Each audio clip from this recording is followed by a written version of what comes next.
Devin Haney reached out to Mark Kriegel via text and told him, I'm staying at 35 after I beat Lomachenko. That is a pay-per-view on May 20th. What does that mean for your... And we ain't never got to box again. Well, right. well, I already been getting these bets, but now it's time for you to get your just due.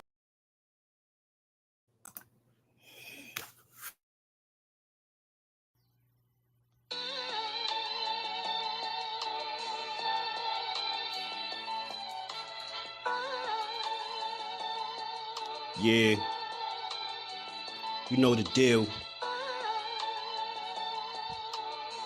We back again. Yo.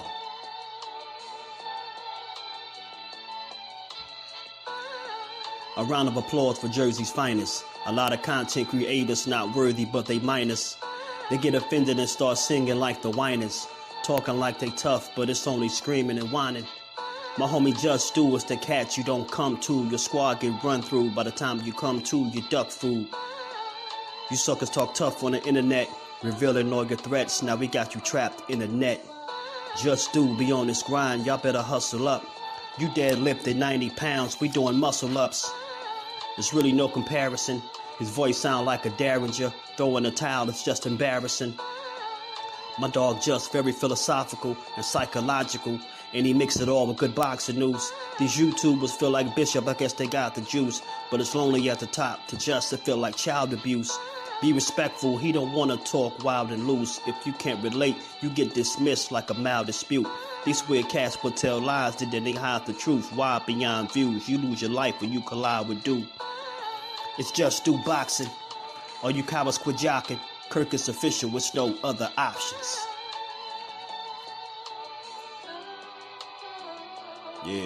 Yeah.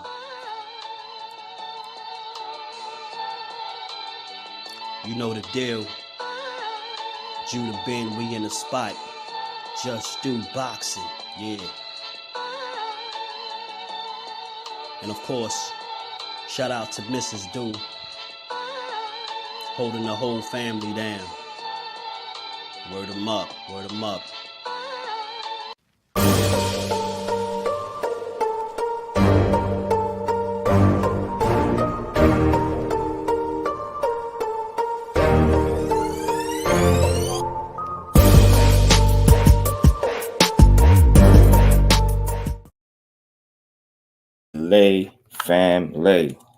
Family. Top of the morning, man. Top of the morning. Good Wednesday to the good family in the building, man. We doing doubles today, man. We doing double duty today. Just gonna have us a good boxing conversation. Why not, man? Why not? Always something going on in the sport of boxing, and we gonna always build on it. Everything. We on everything that come out. We talking all things boxing. Salute to my good brother Jay Hardcore for the great work motivating your boy. Got me up here early, so we gonna have us a good old boxing conversation, man. And I like this thumbnail too, by the way. Even though it got my boy head off his body, but I thought that was pretty creative. And I know a lot of people, especially Tank Davis fans, feel like that's gonna be the end result in both of those fights anyway, right? It's a cool, nice, cool thumbnail. Let me say what's up to the fam. Y'all already know if you catch this on the playback, come sub to the channel, smash the like button, man. Turn them notifications on. Come rock out with the family. Salute to everybody that's been rocking with your boy. Like I said a couple days ago, we hit over 8K, man. We just grinding. We're going to keep putting this work in. And we're going to keep it moving how we always do. What's good, man? Salute to everybody that pulls up to these early streams, man, because, you know, our time is 4 o'clock, but, you know, we going to grind today, man. Shower, salute to the queen, grand risings, man. I like that better than good morning for obvious reasons, man. I think you know why too, Shower. That's why you say grand risings instead of good morning. Because who are we mourning, right? It's nobody's mourning. Ain't nobody die. So I don't like good morning. So salute to the queen. Grand risings to you, man. Miss JusDueBoxing, the baby girls in the building. Hey to the host. Hey. Now, Mike, my bro, what's good with it, family? How you feeling, bro? Good to see you in the building. BBO Boxing. What's good, BBO, out there? Gertz, what it do, family? How you feeling, bro? Good to see you in the building as always. Ashley's Corner was good, Cuzzo. You know, this one on you, Cuzzo. This one on you. I heard what you said the other day. So I say, you know what? Let's just come here and do another one, man. Remember, when you come in, speak to King and his queen. Talk to him, baby girl. Salute, because we family in here. So we family in here. We're going to keep building just like it. Much love and appreciation to everybody, man. How y'all feeling today? How y'all feeling? Man, so, you know, I got sent something, but y'all know how Tank do. Tank post and delete.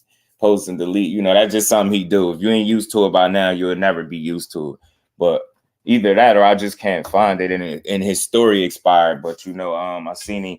I don't have TikTok, but people be sending me TikToks and different things like that. And I seen that he had Devin Haney 2024 on his you know, his TikTok. So, you know, that got me to thinking, man. I'll be putting pieces together, man. I see him post a picture saying, you know, like basically letting us know that he called Al Heyman. You know, I'm hearing the talks, and, you know, it's just a good conversation for the morning, man. So we're going to be back tomorrow, you know, later, should I say, not tomorrow. We're going to be back later to build too. But I just think it's a good conversation, right? It's always going to be that. And if he posted that, I think he got intentions on fighting him. I don't look at Tank as no clout chaser. I'm not trying to hear it. I don't feel like it's nobody that he had mentioned that he won't fight, right? That's just, I give all these fighters that respect. So, you know, somebody sending that to me and me seeing it, damn, Devin Haney 2024, he slipped that in there on TikTok. I'm like, oh, okay. I see you, Tank Dave. I see you, buddy.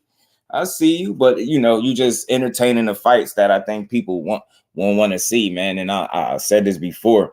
I just don't see him ducking and dodging from nobody, right? I just want to see these good ass fights. Whenever we get a chance to, we want to see him, man. We wants to see him, and people got, you know, mixed opinions and different feelings toward this fight or these particular fights. And if they play out, you know, if they come to fruition, how they play out. Jonathan, what it do, man? How you feeling? His post and delete game crazy, right? He get you quick, but he do it just enough so you can see it. And he knows somebody, he leave it up long enough for somebody to get it. You know what I mean? After Cruz, it's Haney. So to man, talk to him, cuzzo. You get what I'm saying? He ain't out here playing no games. Tank ready to fight, man.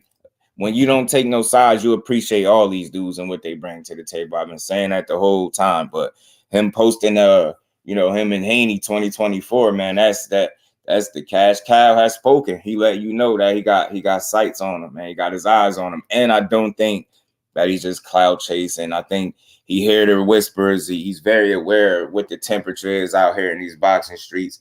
And like I said, people keep saying he won't fight him. I think he will. And salute to my guy, Gertz, man. Appreciate y'all, man. Appreciate everybody, the kings and the queens of the chat, man. My guy, Thomas, what it do, homie? How you feeling, Brody? Man, but it's just cousin said after Cruz is Haney. And that's what I like. I think people are they counted him out. And it ain't even so much about who gonna win. It's the fact that I think we got a real potential of making this fight happen, right? I don't see no reasons why it can't happen, right? I think you know, Haney is in his position to keep doing what he's doing, right? And he gonna try to win and win impressively come December 9th. And we know Tank Davis, man, he ain't for play. Jonathan, the talk is cheap. We'll see. Haney might be fighter of the year. I'll say this, BBO. You know, he has two of the more meaningful fights, I believe, in back-to-back of the year. I think he closed his year off strong. You get what I'm saying? Entertaining back-to-back. What I believe is 50-50 fights. I always say that. That's where my respect for Haney lies, right? I like what he's doing. I like the fighters that he going after. I respect it. You know what I mean? I respect it. I don't believe in calling Regis no weak link or nothing like that. I got too much respect for his talent, skill set, and his accomplishments as a fighter. And he a dog, man. So he ain't food for nobody. So I think that, you know, that's just, you know, people taking shots at him as a fighter. But I think it's going to be a damn good one. But depending on how he win, man, BBO, he could put himself in a good position to be talked about. And that's all that matter anyway. He's standing on business, man. And that's really what it is. And that's all you want to see. That's all you want to see. I know a lot of people feel like because of the way he's moved in the past, that means, oh, you know what? He ain't never going to fight these dudes. And I just don't think that's the case. I've said it before. We just paying attention to you know, Floyd was maximizing that bag. That was his cash cow. He's maximizing the bag, obviously, but still testing him. You know what I mean? People say his resume trash. I disagree 1,000,000%. Ain't nothing trash about his resume. Is it the absolute best in all of boxing? No, but it ain't gotta be. It ain't gotta be. And the last time I checked, the kid is what, 29 years old. He got time, man. He ain't going nowhere. He ain't going nowhere no time soon. He gonna be here. He gonna be here. He gonna keep putting out these good fights, in my opinion. That's what I believe. You know what I mean? He said Haney or Canelo. Canelo, I'm with the Haney one. Canelo simply no, it's a no for me, simply because if you just look at the last handful of fights, I mean, what, more than 75% of the last handful of fights, I think, are you know, not 68 pounders. So I just can't rock with it. I don't like Canelo doing that. If you're gonna fight guys, fight them the right way. William, old school, my brother, how you feeling, man? Appreciate you stopping through. And salute to my guy, man, my brother Mike in that Cash App, man. Much love and appreciation, bro. Always support. And we ain't never got a box again. Well. I already been getting these bets, but now it's time for you to get your just due.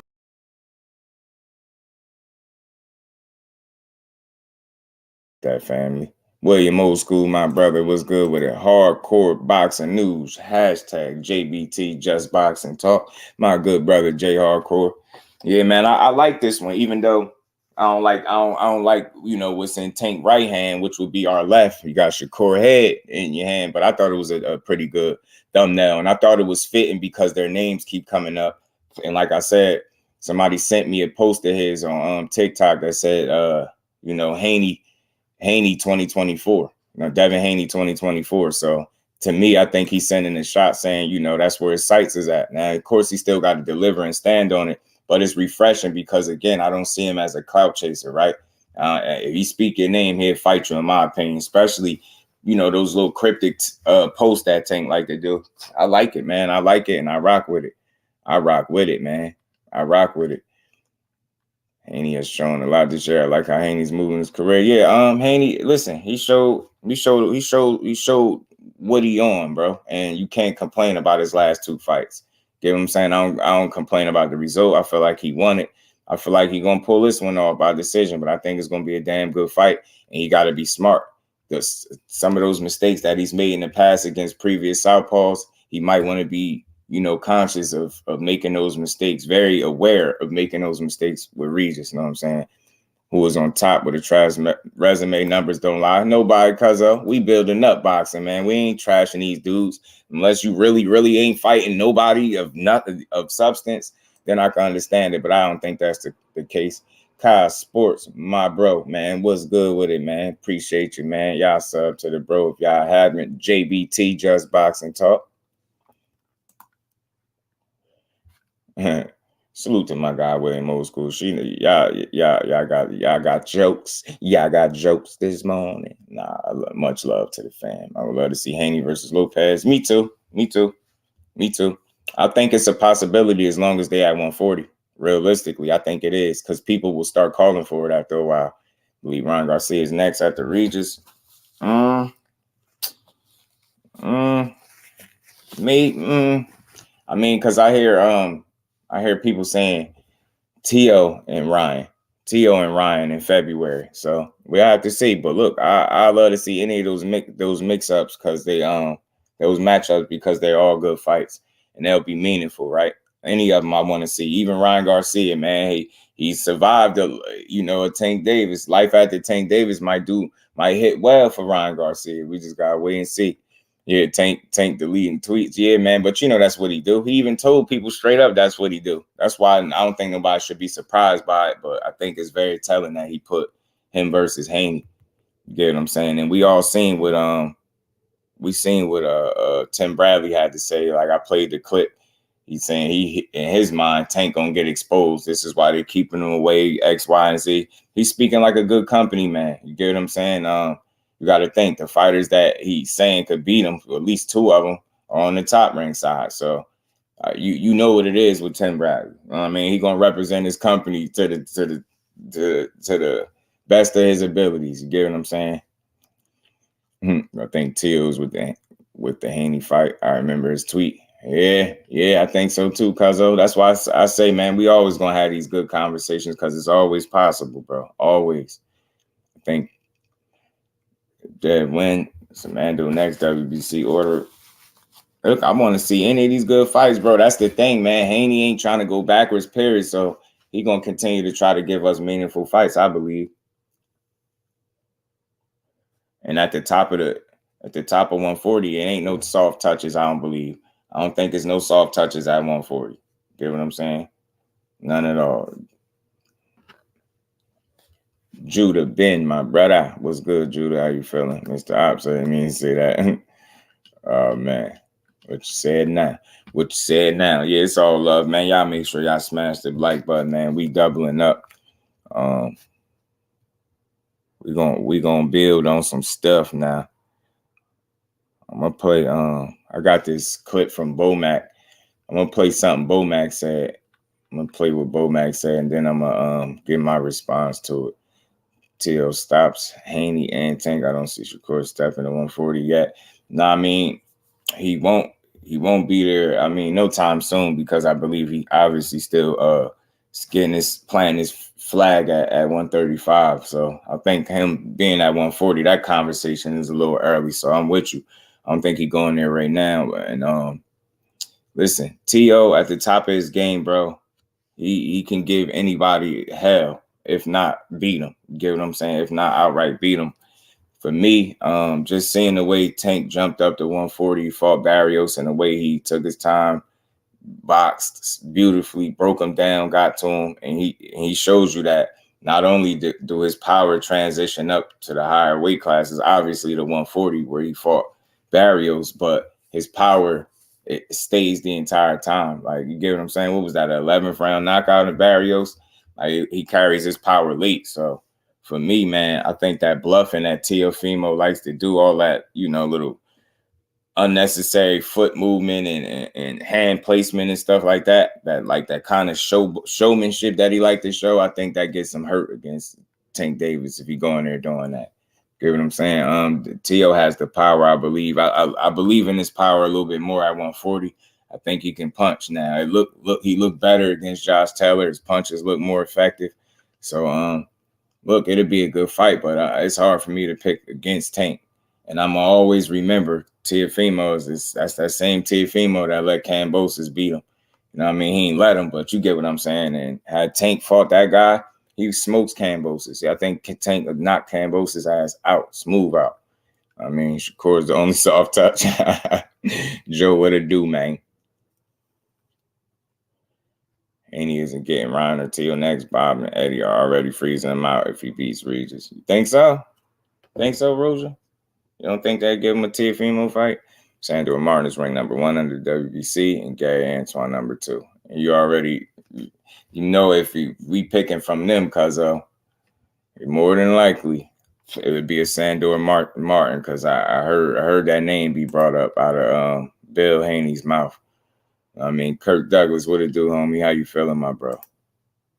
Haney versus Martin would be interesting. Martin be like, Mikey gave T all he can handle. Absolutely, it'd be an entertaining fight. I think Haney will outbox him, though. I think Haney is a sharper fighter, you know what I mean, than Sandor Martin. But it'd still be a good fight. Ricky Williams, my bro, said, "Lil Voice, what's good with it, Rick? How you feeling, man? Good to see you in the building, man." And he's going to be forced to fight Richardson Hitchens next. Hey, man, we win. Boxing wins if you do that. You can't rely without the trolls. You know how it be. And you know how it be. But look, if he's forced to fight Richardson Hitchens, then that's a win for us because it's a damn good fight. And I believe skill for skill, they match up very well.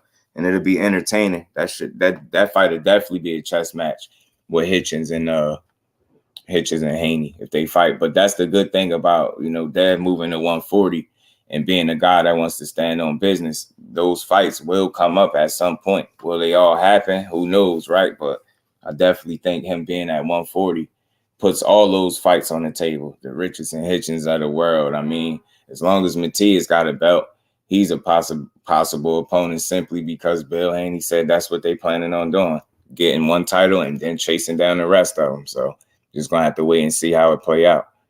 I mean, T Hunt, what it do, family? How you feeling, bro? Top of the top to all y'all. Sandor, the Mando. Yeah, man. Sandor Martin can get people tough fights. Devin fights Russell and wins. His stock goes through the roof. Hey, Rip, I agree 1,000,000%, bro.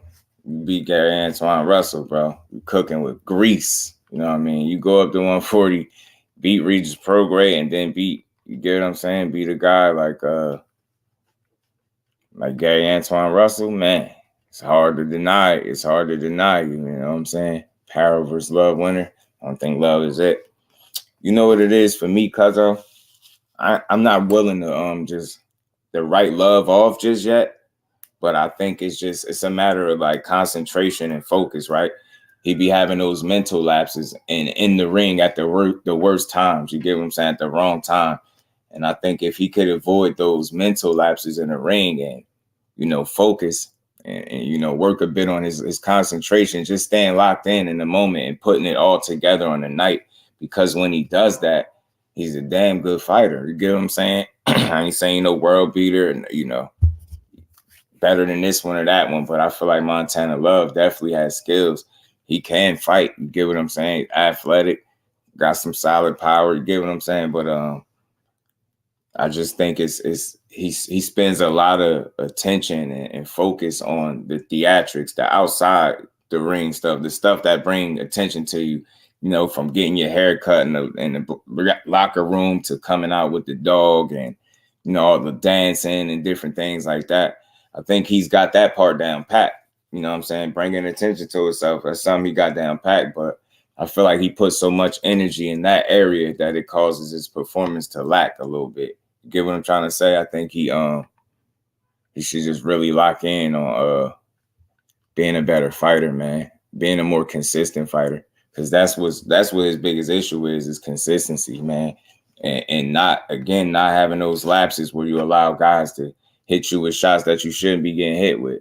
You know what I'm saying? So I'm not going to write Montana Love off just yet. I know he got a fight on his hands against Lynn Parrow, so he better put it together. But you know what? I'm going to make a prediction. I'm going to say Montana Love going to win this fight. You know what I'm saying? And I'm going to say he's going to win it because he got to.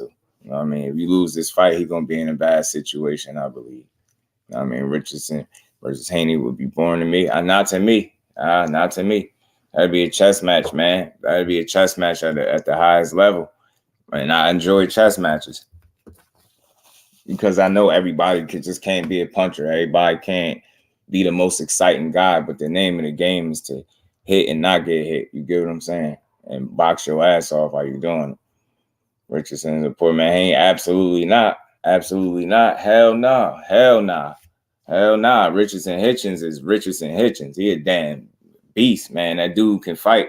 That kid can flat out fight, bro. Richardson Hitchens is one of them guys, man. I guarantee you he'll give Haney hell, if not beat him. I'm willing to bet that. If you fight him, it'll be one of his most competitive fights, if not a loss. That's how I feel. You know what I mean? I ain't saying, you know, Haney can't beat him, but nah, he ain't no poor man's nobody. No, Hitchens really could fight. Haney versus Sandor Martin is the most boring fighter at 140. That one might not be the most entertaining given how much Sandor Martin typically moves in fights.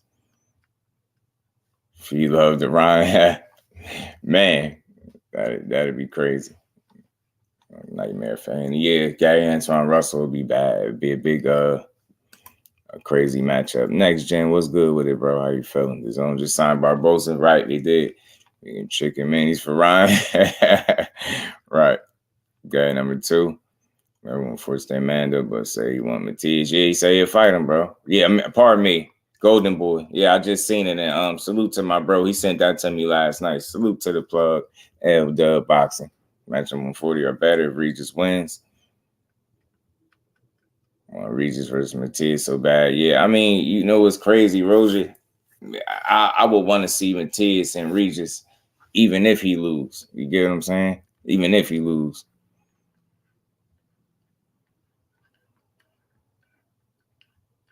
I would like to throw that man over the ropes. I'm telling you, I think Haney versus Hitchens would be sweet signs. Absolutely at the highest level, cuzzo. They won't be just at Little Africa. I don't think so. I think Little Africa give him a tough tough fight, if not beat him, yo. And I'm not saying, you know, slouch and nothing like that. I'm just saying Richardson Hitchens really good fight to me.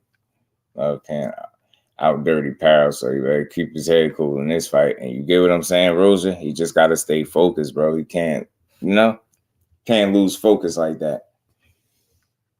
Can't lose focus like that, bro. Well, don't like that real work.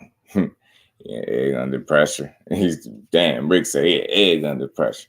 Now, I feel you, Rick. I just feel like he gotta really focus up, bro, and put it together on the night. Those mental lapses that get you hurt. You can't get what I'm saying. You can't be falling asleep essentially at the wheel or dozing off at the wheel, however you want to phrase it. You can't afford to do that, taking your eye off the ball and allowing these dudes to get in, you know, get with you when I think you obviously are skilled. You just have to apply this application and consistency for me. You know what I'm saying? The dude really could fight. Got some boxing skill, but man, you fall short because you don't be putting it together. I mean, and then we seen when you gotta keep your head, just like bro saying, like you kind of lost your head a little bit in that fight. Well, what was dude name? Dang. This dude name he just had. Ant, what's good with it, Ant? How you feeling? Y'all give me 2 seconds. Let me grab water.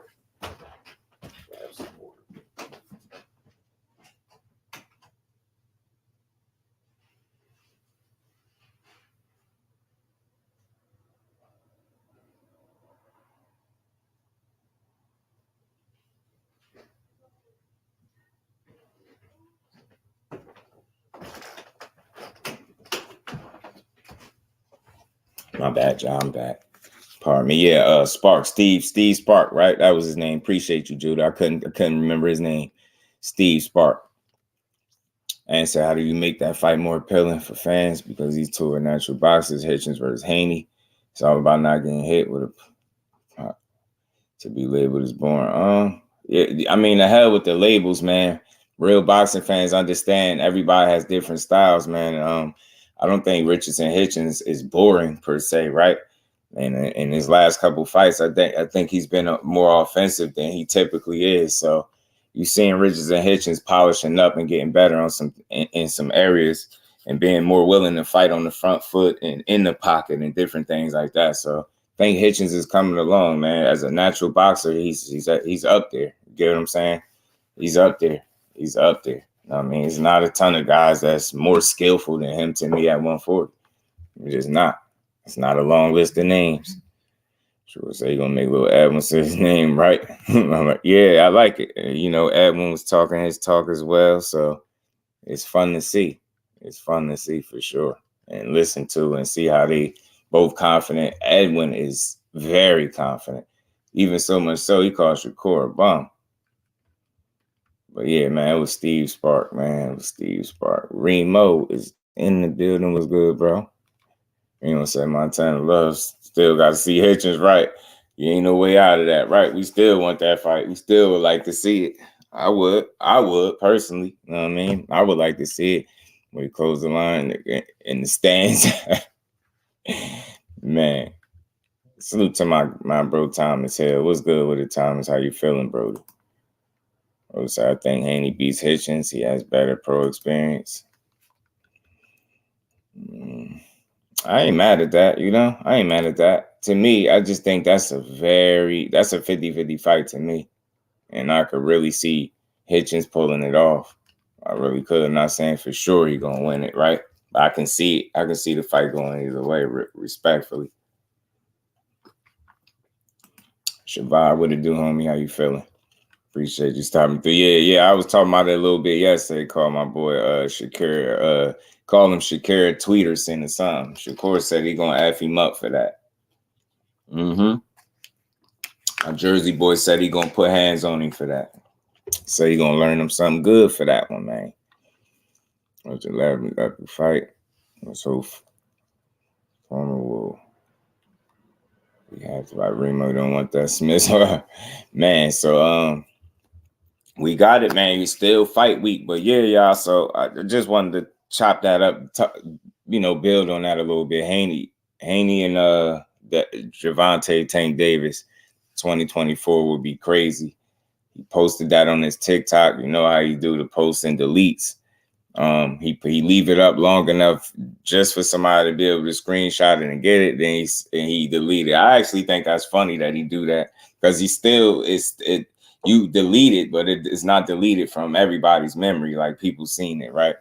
But I think that's a damn good fight anytime we can get it. But more importantly, we got some other fights coming up before we can get there. But like I said, 2024, anytime, like, if I can get a Tank Davis versus Devin Haney next year, get it to me. Get it to me twice if you can. You know what I mean? That's how I feel about that. Gervonta, I want to do it with Mason versus Fernando Vargas. Yeah, man, I think he'll chip him. I think it'll be Fernando Vargas up. D Free, what's good with it, bro? How you feeling? Shakur on the run when he feels the power.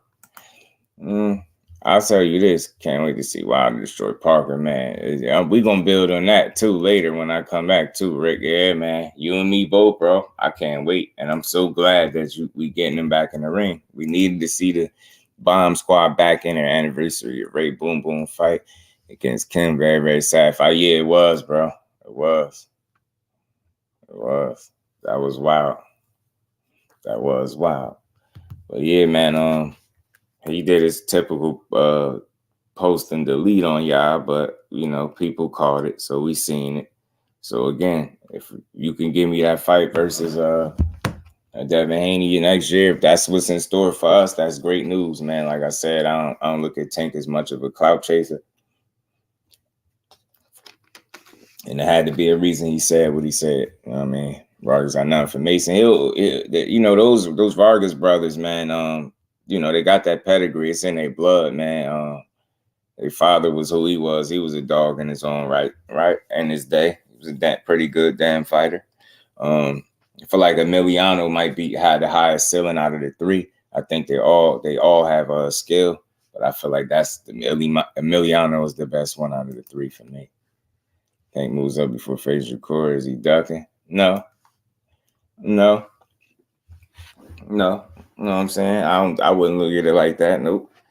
You know what I mean? People would push it those times, because some people like them narratives, but nope. Especially, and you know why I say that? Because if you're going, to fight another fighter that, would be considered a 50-50 type fight, then I respect it. Like, you get what I'm saying? Now, if you go in to fight lesser opposition, when you have better opposition right there in front of you, then maybe people can question that. But I think this notion that he wants to fight him is great for boxing. So if you leave a division where it's somebody good at, obviously, or a few good guys, to go to another one where it's definitely a few good guys there, obviously, and you fighting a 50-50 type fight, I respect it. Like, I don't feel like, duck. I feel like people make moves and business moves, and I mean, be two birds with one stone in that situation. Yeah. Till Fernando pop dirty. I hate that for fighters, man. The popping dirty and stuff like that. Obviously, Tank win belts and defend him at 140 and 135 simultaneously. Up and down. I feel you times, you just never know how he could do it, right? I wonder how much that would affect him.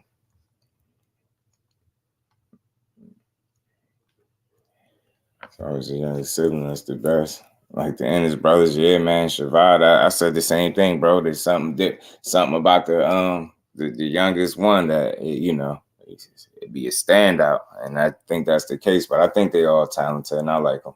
I like them kids, man. But yeah, man. Let me play this though. What Bomac had to say, y'all, while we building on this Tank, because he gave his thoughts on something real quick. So let me play this. And salute the fight hype as always. How you see this main event going, Shakur and De Los Santos? Shakur, man, is a freaking nature, bro. You get better and better each fight. You're going to see a Shakur, a Stevenson, that probably had never seen before. Because the better the opponent is, the better Shakur is. Just as simple as that. Do you think De Los Santos is good when you do watch him? Or have you not watched him much? Yeah, I watched him a couple times. He's good. He bring the heat. But I just rather Shakur out. You know what I'm saying? He'll make Shakur's job look a lot easier because of his style. He definitely know what the hell he's doing in there. Is he like he's gonna pick him apart, just too sharp? He's gonna just be too sharp for him. Gonna be too sharp. Shakur sharp as shit. What do you think if him and Haney ever goes down? That's going to be a great fight, you know what I'm saying? But I think Shakur will edge it out. Same with Tank? Same with Tank too? You got that's going to be a little trouble for him, you know what I'm saying? But, you know, Shakur is one of those fighters that love challenges, and he'll do everything he needs to do to get that win. As you can see, there's a lot of fighters and trainers who feel like that's what it's going to come down to, Tank and Shakur. Yeah, I think so too. Why is that? I think they're the best in the division. They're going to be sticking around for and I hope that fight get made. It'll be good for boxing. Everybody say boxing is dying. Yeah, boxing is dying. Get that fight made, y'all. Public demand for that fight. Demand for that fight in a couple years. Well, it's I don't know. Sometimes, like I'll observe, and I worry for Shakur. He's going to be faced with a Terence situation where he'll get the fight, but he's going to have to wait and wait and wait. You know, Shakur got a management team, man. Is one of the best in the world. He'll get it when he needs it at the right time. And what could you tell us about Keyshawn, man? I know he had a little setback with the weed, but do you feel like he'll be on track and he'll be fine? Or he'll be fine. He all right. He already back in training. He out here in Vegas with us training. We got something for their asses next time we go around. Watch us.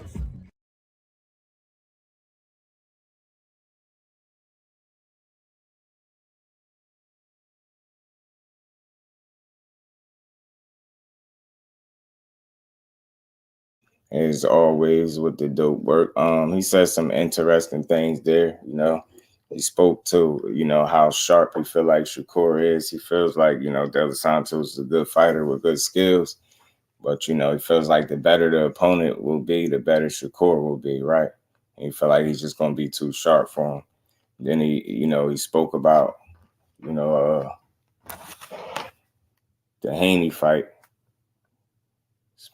Spoke about Haney, you know, if he was to fight Haney as well, man. So I like what he said, but you hear what he said about Tank, you know, he'll have some trouble there. You know what I mean? There's gonna be some trouble there, but you know, these other guys are the De Los Santos feel like he gonna beat him. Tank is the fight. He said that is one of the best fights to make in boxing. If people feel like boxing is dead, then make that fight. You get what I'm saying? So I'm gonna always be on board with seeing fights that make sense, fights of substance. You get what I'm saying? But they all got to be on the same page. They all got to want it too. He said, Tank got Twitter fans, can't send an offer. Of course, he ain't gonna send an offer to a guy that's already, you know, probably got a obligation to fulfill first. You get what I'm saying? I don't think it would make sense to do it, but as long as he mentioned it, I think that's a good thing because you never seen him do it in that fashion, right? So those little cryptic texts, I mean, and the messages that he be putting out be hitting different. Oh, wow. Oh, wow. Salute to the plug, man. So they saying O'Shaquie Foster has just signed with Top Rank. I'll say it again. I just got word that O'Shaquie Foster just signed with Top Rank, y'all. See, Bo Mac had Cowboy Nation talk to him. He know what it is, Jay. Shot was saying, "Oh hell, Big Mac out here." The Bo Mac hat for you. You feeling that? His that. Right, William Haney. If the money is right, I think Tank will go to 140. Me too, Thomas. And I think the money will be right. You know what I'm saying? I think it will be right. You just sent Haney an offer from jail. Yeah, right. Yeah, Roger. You remember that? Remember that one too, Roger? Sent him one from jail. I was like, damn, y'all serious about that too, ain't y'all? Sent an offer from jail is wild. Because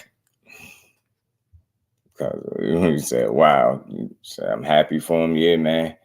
I'm happy. He said Keyshawn back training as well. So he said they got something for these dudes next time. So, you know what I mean? And keep that in mind. Bo Mac wasn't in this camp either with Keyshawn. Make of it what you will, but he ain't have Bo Mac like he typically has, Bo Mac. So I believe in him, man. I believe in his skills. I believe in his talent.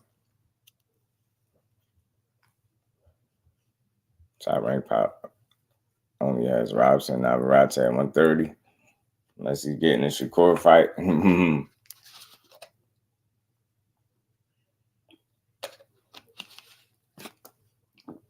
I think that's good, man. Good for Oshaki, man. He deserves his just due, man. Oshaki versus Mortaya. Mortaya versus any guy that's quality would be a good fight. Mortaya really can fight. Come through, he was with the extra weight. How big Barrels was. I have to remember how small Tank is. Yeah. I feel like even those guys are, you know, I just don't feel like fighting Barrios is a crazy test, and I feel like though, Haney won't be nearly as big as Barrios was, right? Be different. And I think Barrios got a pretty solid punching power as well. So I rank don't play like that. It will keep you busy with fights and build your brand. And that's exactly what Oshaki could use, Tommy. Now see why Eddie was trying to set Foster up with them. Hey, talk about it, Shower. Now we see. Now we see what was going on, bro. Now we see. Yeah, we do. Now we see what was going on. Now we see why y'all was damn near willing to take that fight from him. Know what I'm saying? You get what I'm saying? I'm glad he got the job done. Yeah, man, y'all punched the like button for your bro, man. More time to step up the competition. He's ready. Absolutely he is. Top Rain has something good for him. Tim Layton in the building. What's good, family? How you feeling, bro? So we'll have to we gonna have to see. I mean, I hear it. I hear it. Barris has good power and excellent ring generalship. Very good boxer, puncher. Absolutely, Thomas, he is, bro. Santa Cruz really bring danger to the division. Yeah, I could see that. Still got Tank stopping Devin and Shakur. He's familiar with both them guys. Yeah, Rick, man, it ain't out the realm of possibility, man. You'll never get an argument from me. I mean, I said it in Salute to the Rise podcast. I was over there chopping it up with them on the panel, and they asked about that fight. And now, my energy is always consistent with them too. I feel like they both have the best chance of upsetting what the other one got going on. You get what I'm saying? I think that's what makes that fight that Super Bowl type of fight of boxing that Shakur be speaking to, especially when you got one of the best absolute defenses against one of the most accurate, best offenses. And that's a lot of times what the Super Bowl be. The best defense against the best offense. And I think that's a perfect way to phrase that fight. But look, Tank done it so many times, man. I'm going to just say it ain't nobody that I think he'll get in the ring with that he don't got a chance at stopping. That he won't be able to stop, especially landing the right punches. Man, yeah. I said Mother Nature killing your finances, man. Salute to my bro, William, man. Hang in there, my bro. Hey, seeing Ugas go out like that, though? Yeah, man. I don't want to see him fight no more, Roger. I hope he don't. Retired Cruz, Mason Vargas does, in my opinion. Oh, okay. Shakur don't have a coming out party like he's supposed to. He's not of that stature. I can't say that. I mean, it's like people expect it to be a test, so if it happens to be one, you can't overreact. The key is passing the test and how well would he deal with the test, right? That is De Los Santos. I believe he'll make it convincing, like I've been saying. And I'm glad I ain't got to say it no more because tomorrow is right here. Thursday will be here. We will be live calling these fights. This entire card is going to be good, in my opinion. Mortai versus Frank will be lit. Absolutely. Absolutely. It'll be a good fight. Man, that'll be a good fight. Oh, guys, all right, overweight. Yeah, that thing swerved. You look at it the wrong way. Yeah, Rick, you got to be careful. I don't want to hear that he, suffering from some type of temporary blind, blindness or nothing like that. I don't want to hear it. I don't want that. I don't want to hear that for him is what I'm saying. I like Ugas, man. And I don't think he got nothing left to prove. He had a pretty solid career. And he been in there with Manny Pacquiao and was able to get a win. They can never take that from you. You beat a Hall of Famer in Manny Pacquiao. Yeah. You don't got nothing left to prove.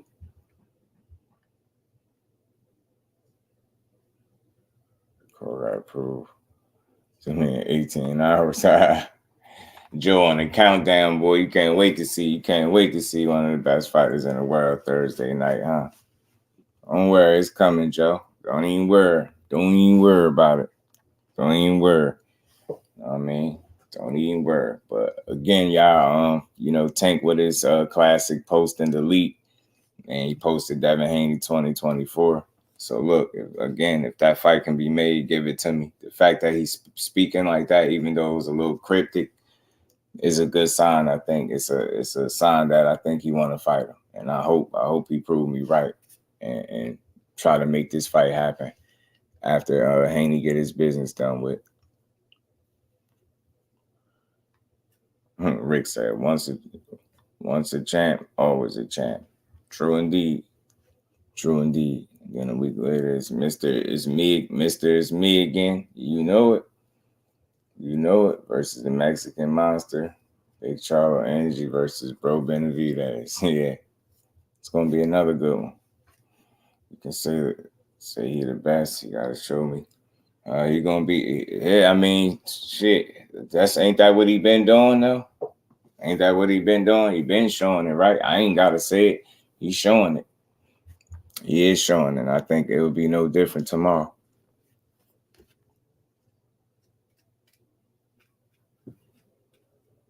He gonna show it one more time for your mind, and anybody that don't believe that he that. You know what I mean? It's he hum, and you gonna see.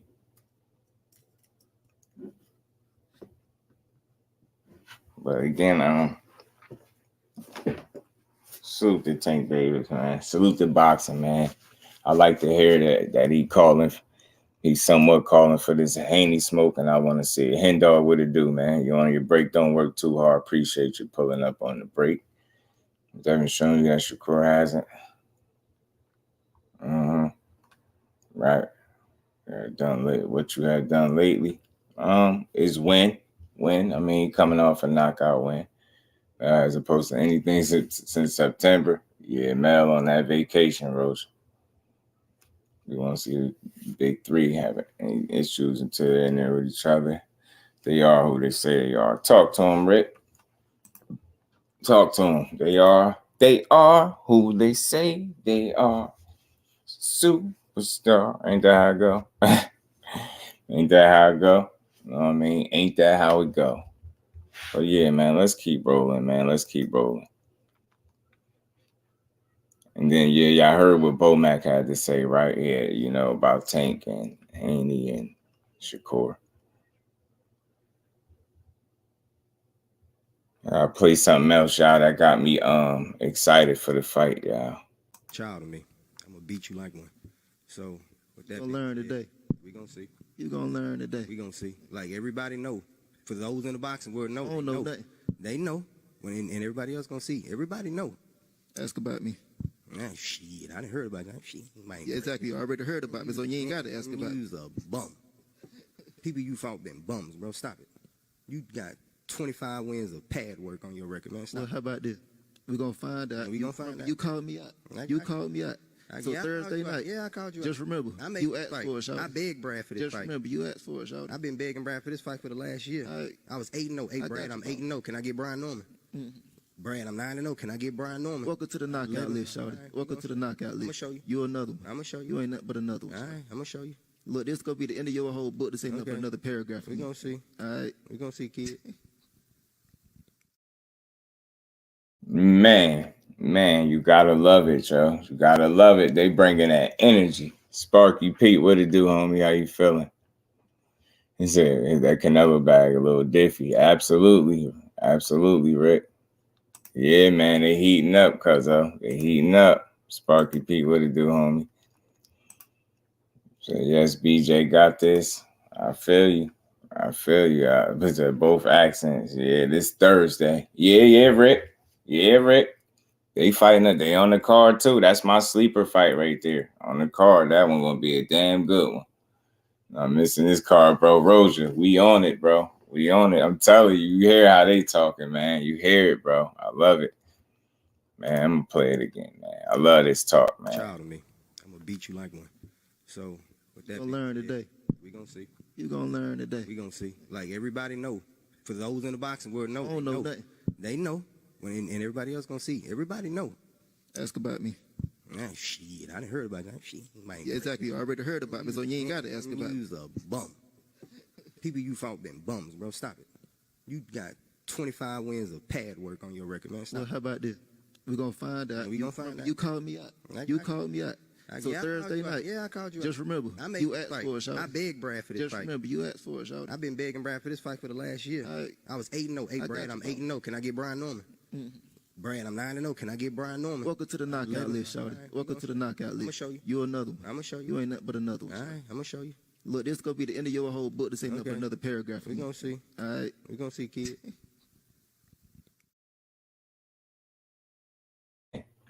Like I said, if that don't get you in the mood, nothing will, bro. That really make me want to see this fight. I think that's the sleeper fight on this card. And you see the energy from both fighters. They coming to bring it, man. I know how Brian Norman coming. Quinton Randall is a smart fighter, man. So he got to be smart. He got to be smart with him. Because I'm telling you, I done spoke to 2 different people, or I done heard it from 2 different people. And the first thing came out their mouth about Quinton Randall is how smart he is and his IQ. And that go a long way in boxing. They say his mental toughness is crazy. And they said the way he deal with pressure is great. They said this man really know how to deal with pressure. So if you just coming in there trying to knock him out, saying he know how to handle himself in there, so that might not work out. I'm telling you, Quinton, I don't know if y'all peeped it in the face off, man. That man got some long arms, bro. Quinton got some long ass arms. So it's gonna be, and I hear he got one of the better jabs out there. You know what I'm saying? So show up to the fight with Regis, working with 3 steps. Publicly present him with the fighting papers. Tank need to deal with that ninja for a fight, so there'll be no running. Yeah, Quinton on this, y'all. He on it. I feel you, Thomas. 25. Yeah, that's what I meant to say. 25 wins of pad work is crazy. You know what I mean? 25 wins of pad work. Yeah, he called all his wins pad work. And so you asked for this, shorty. Yeah, I like it. I like it from both sides, bro. And it's not about them just selling the fight. You see, they both dead serious. They want to fight. They want to fight. I'm about to be pushing. I'm watching it. I'm telling you. Jonathan got Norman. Norman going to press them all back. Right. Who y'all got winning, y'all? Who y'all got? Jonathan said he got Norman. Lons, what it do, homie? Top of the morning to you. How you feeling? And he taller than Brian. That jab worked, though. I'm telling you. You're going to see. And I heard his jab be snapping off, too. Tank scored to pull up to the boy. Fight of the night. I'm telling you, it really could be that, Rick. It really could be one of them. See, I got a little Q. You got a little Q, yeah, man. This is like a 50-50 type fight, right? Brian Norman definitely got more fights, but I think Quinton Randall, I don't know, man, a little more polished at this stage. You don't think it's a 50-50? What you got there, man? Who y'all leaning to? Talk to me. Who y'all got? Who do y'all got?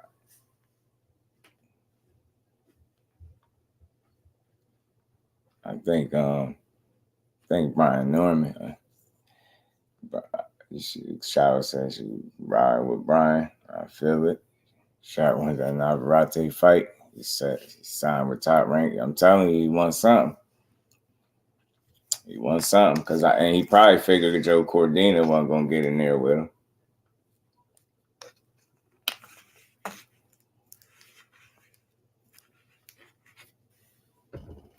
Randall looks fluid, even though he don't got a lot of fights. Yeah, facts. Joe, he is. He's a very fluid fighter. You know what I mean?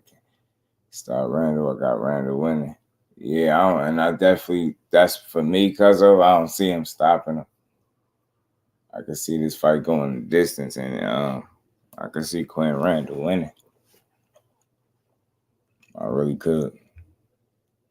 If it turned into a war, I got to beat Norman. I feel that. It makes my mind up. I'm forced to choose. I'm going with Quinton. Yeah, I think I am too. And I like both guys. Obviously, I seen those that seen the Brian Norman interview that I had. I like both dudes, man. But I think Quinton could really pull it off. B-Dog, what's good with it? I mean, B-Dog. Kirk Douglas, what it do, homie? I like B. You like B Norman? Man, I feel you. He said, oh, be safe on them roads. Yes, sir. So I don't know, man. I don't know about y'all, but I like this. I mean, well, I do know y'all liking this too. So I want to see this fight, man. Like I said, Brian Norman got the more fights. Obviously, let me pull the joints up. Why not? While we on it.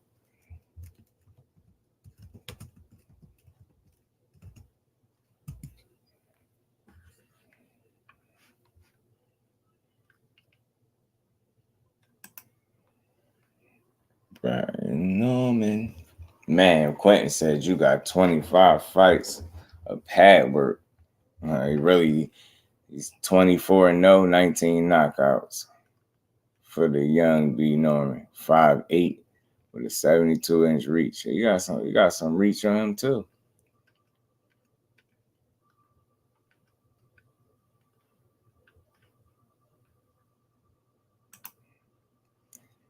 Man, 24-0, 19 KOs, and then you got Quinton Randall, 13-0-1. Got that one lone draw with the 3 KOs, 5'11". I hate that they don't got his reach up here, but he definitely got to have a longer reach out of the two. I definitely see him having a longer arms. 5'11" too. He got the height.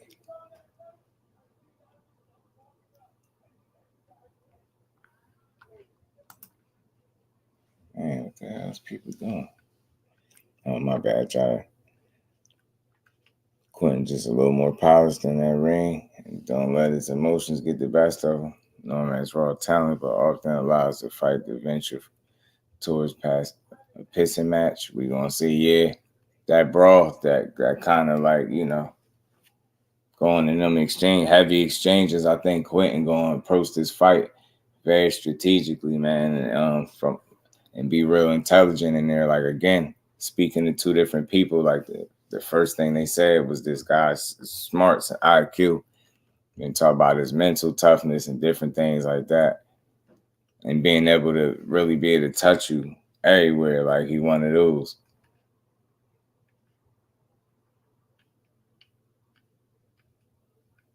And say, well, wait, they fighting that. And Quinton should be welter. It should be 47.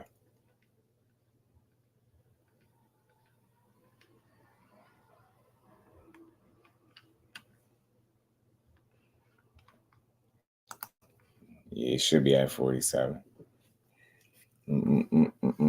Sometimes you can't Google fighter reach and tell you. Oh yeah. Sometimes, I hate that the box rec don't be having people reaches. I know he got some long ass arms, man. I seen him at the face off, man. That's one of the things that stood out to me. I was like, damn, Quinton Randall got a crazy reach, bro. And now here he got a real snapping jab, and he timed it very well. Educated jab. Like, it's gonna be a tough fight for B Norman. But it should be On paper, it definitely seemed, 50-50-ish. JoJo, you don't want to wait. Your boy is fighting that. Yeah, I think it's out 40. I believe it's 47 now.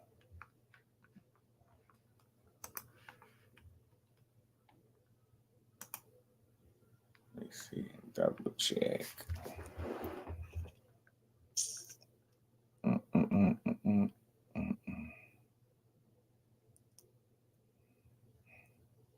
Yeah. Yeah, that's what it is. That's what it's looking like. It's looking like welterweight.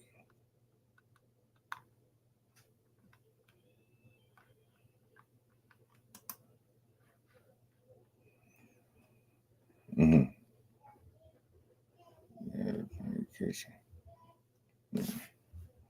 Who Mason fight? Abdullah.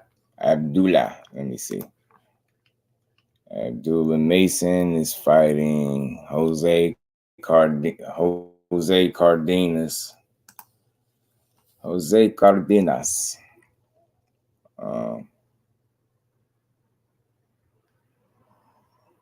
Hurry up.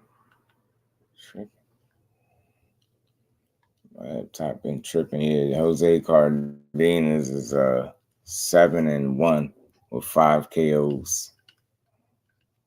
7-1, 5 KOs. 23 years old. That's who Mason fight.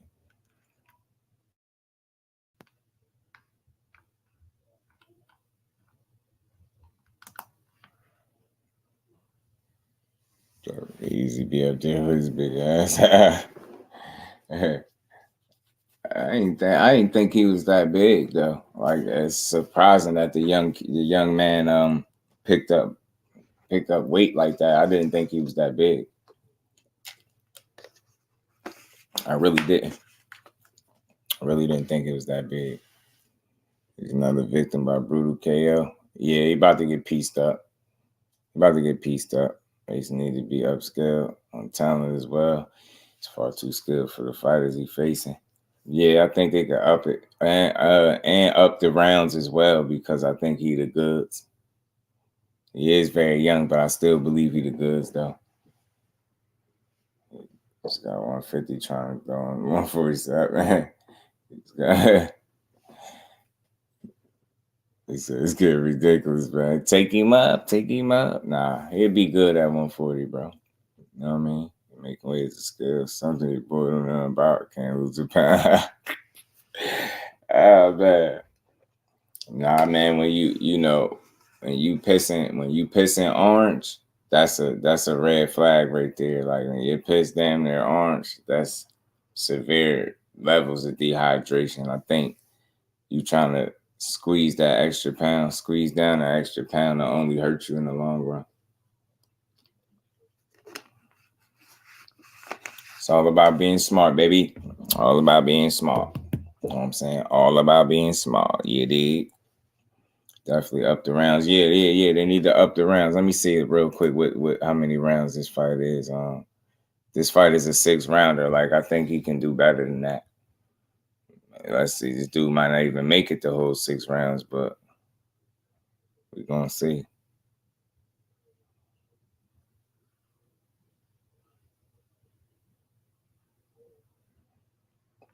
There you go. Let me see something. 6-0 and 1.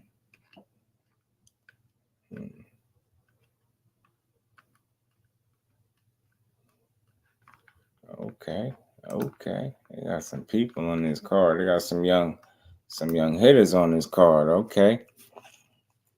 I see it. I'm seeing it.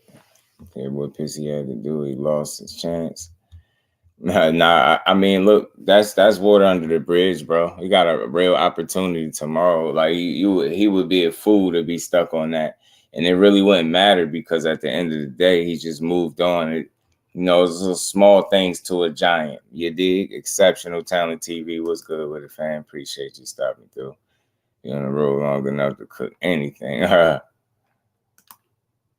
right, JoJo gonna be all right.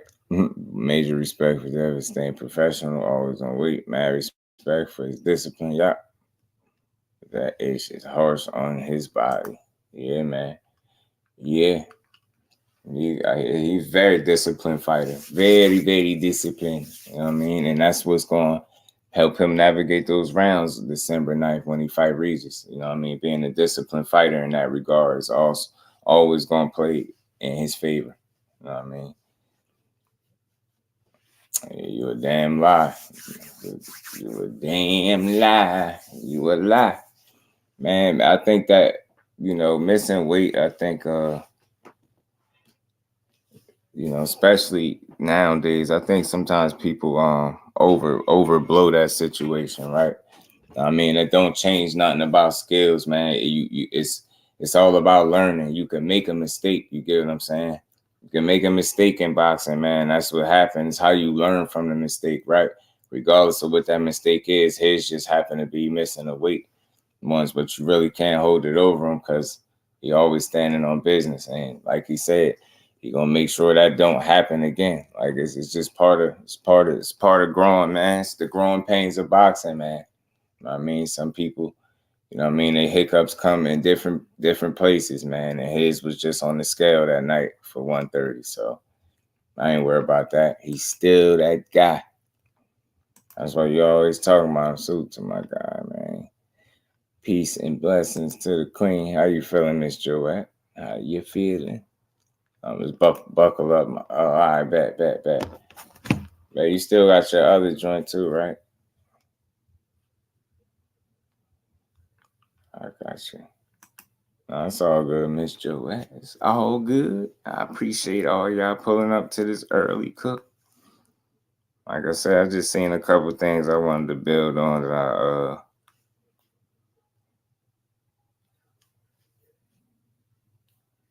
I thought was interesting. I got you. I keep forgetting. Let me make sure. I want your boy to catch on to this. Tank, yeah, much less a focus Tank. It won't end well. All right, Miss Week can't move up right away and fight that. If you let Loma take his fight. Nah, I don't think that would have ever played out that way anyway, to be honest with you.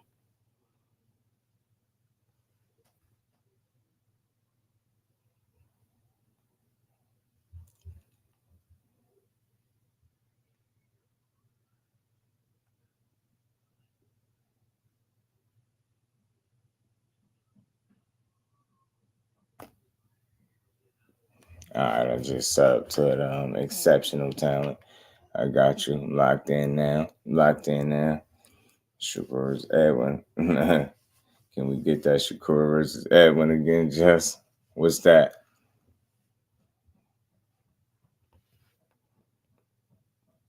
Which one? You talking about the video? Sammy, what it do, homie? How you feeling, bro?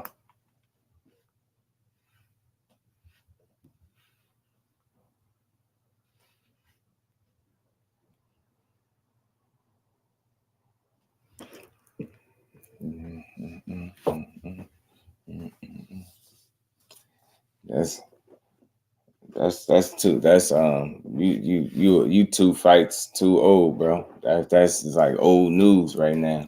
The new news is he about to be a 3-division champion. Come tomorrow night. You dig? And Jersey gonna stand strong. They'll spark him about 7-9 rounds. Tell him, Thomas. Talk to him, bro. Talk to him. But I tell you what, man, like I've been saying all this time, I hope we get to see these fights, bro. Hope we get to see him. I hope Tank really go after Dev in 2024, and I hope they meet in the center ring and put all the talk in the bed, man, and see the best fighter, the best man win. See who that end up being. You dig? You smell me? That's where I'm at with it.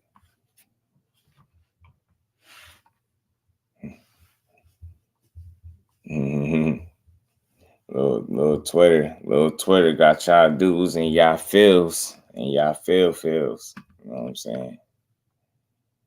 Only matter of time.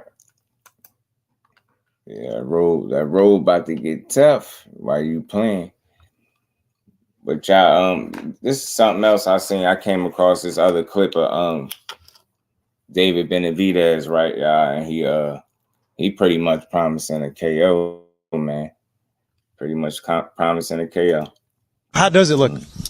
Me beating the out of Boo Andrade. That's exactly how it looks. Yeah. With me, I'm gonna strike the first chance I get. I don't know. We'll see how long he lasts, but he's not gonna last the whole fight. I promise you that. I feel great this fight. You know, I feel really motivated, really conditioned really well. I think this camp I've thrown more combinations than I've thrown in any other camp. Every sparring session we've had at least 10 amazing combinations in the whole in sparrings every single time. I'm not just talking about one time. I'm talking about how much times have we sparred? Like 30 times. Every one of those sparring sessions I've had amazing flurries. So I'm looking forward to having fun in this fight. Man, I like David Benavidez, man. He promising a stoppage, man. He said he gonna stop Boo Boo. And look, I like his energy. I think that's always his energy going into any fight that he you know he participates in. He always looking to hurt you, get your guy out of there if he could. But I don't know. I do understand that a lot of times when guys are looking for the stoppage and approaching a fight that way, you know, two things can happen. You know, you can actually get that stoppage, or you can end up, you know, never stopping the guy because you trying too hard or you looking for it, right? We know sometimes when you go in there looking for the knockout, they don't come, especially at the elite level. And despite what people think about Boo Boo, I feel like he's at the elite level.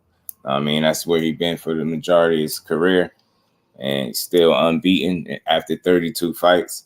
I think he's gonna make this damn good fight for us, the people at home, and I think he's gonna really test and push David Benavidez. I don't see this being an easy fight for David, and I hope he understands that. But like I said, he could be doing himself a disservice, you know, guaranteeing a knockout, and you know he might approach the fight a certain way, and he could find himself running into something.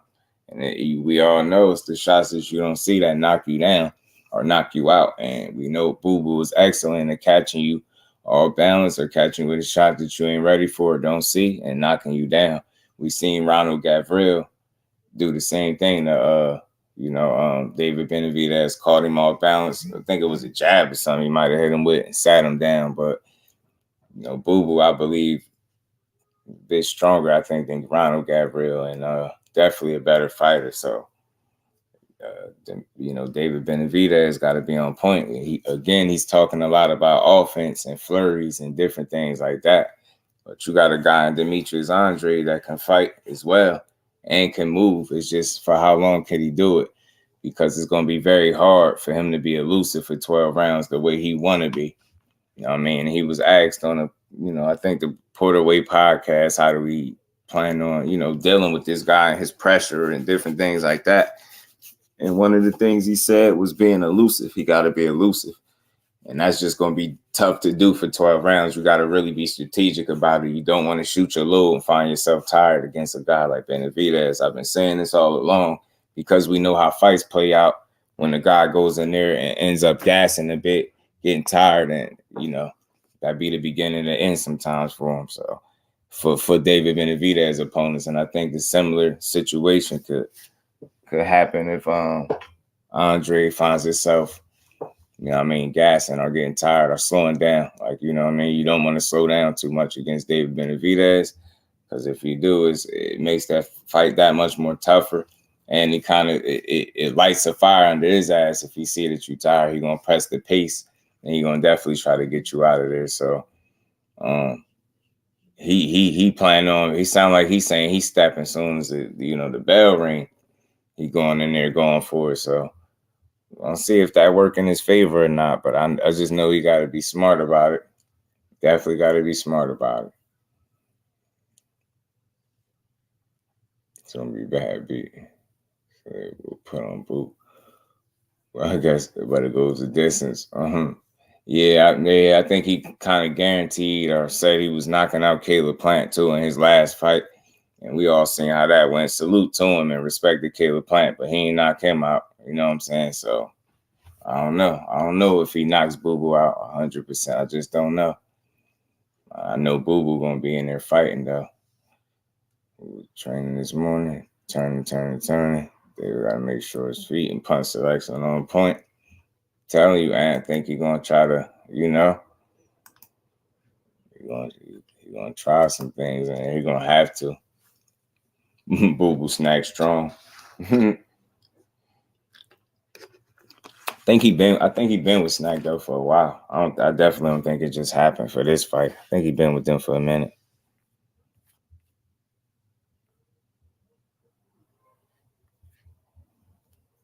I think he been with them for a little minute. Snack program never runs out of gas. He was a fool. Boo with those punches from varied levels and angles. Very conducive for lining up punches you don't see. Absolutely, 100%, bro. He believes he has some power puncher and he's more like a volume puncher. True. Sleepless was good with it. Boo Boo on gas out. Then the real fight starts. Was good with it. Sleepless. I don't know. I mean, gassing out is different from fatiguing and slowing down, right? And I said this before. I don't think I've seen a fight where he's gassed out, but I've seen him slow down, obviously, right? And I think it's so noticeable to see, right, for people is because he has a tendency to start so fast. So when he starts to taper down and then that natural fatigue settle in with it, you know what I mean? It's kind of obvious. You can see he slows down. So I think people are putting a lot of stock into that and guessing that that's going to be the same situation with him and Benavidez, and he's going to end up slowing down. And Benavidez is going to take advantage of a guy that's, obviously a lot more tired. But we're going to have to see because, again, I think his Tank is different than Caleb Plant. You get what I'm saying? I think it's a different situation. So, and again, Caleb Plant's style requires so much from you. Like, it burns a lot of energy, all that moving that he does, right? It's excellent ring generalship and in and out movement, different things like that. Got good feet, but I think that style burns a lot of energy and it helps deplete that gas tank of his with Caleb Plant. I think Boo Boo uses his legs a bit differently, you know what I mean? And he's more, I think, comfortable in the inside, I believe, than Caleb Plant. So I think it's just gonna be different, man. Boo Boo is can be tricky in there. If he's gonna be on the top of his game, I guarantee we walk out. We leave November 25th feeling good about that fight. We got a good one coming for us, I think. Boo Boo run out of gas and yeah, man. I'm telling you, Thomas, it ain't it. I just think they stretching it a little bit. Seems like Rozier as a trainer, but his fighters can never win the big fight in the big moment. I feel you. Let's see if he able to change that this time around. You know what I'm saying? Corey Bradley was good. The only reason David didn't KO Plant is Kenny Bayless. I think he didn't KO Plant because Plant, definitely was tying him up. And Benavidez did start fighting out the clinch. That's why, I really didn't look at it as it was something with the ref. It was just Benavidez needing to learn to not to wait for the ref to separate you, but to not accept the clinch and fight out of it. And that's what he was doing. He was successful doing it. He might even caught Caleb with an elbow unintentionally in doing so, but it's just the nature of the game, right? It was a good fight, man, but he definitely had some problems in them first 5 or so rounds. You know what I mean? With the boxing and the ability and the movement of Caleb Plant. Salute to Corey Bradley. Appreciate you sliding through too. And guys, how he puts in cruise control, right? And he got to be very selective at doing that against a guy that's going to really be in there looking to accelerate the pace and keep it going as long as he can. It's time if he cruises against David. Yeah, it just wouldn't be smart, but I think he had a tendency to do that too in the past because, simply because some of the opponents, some of the opposition that he faced, I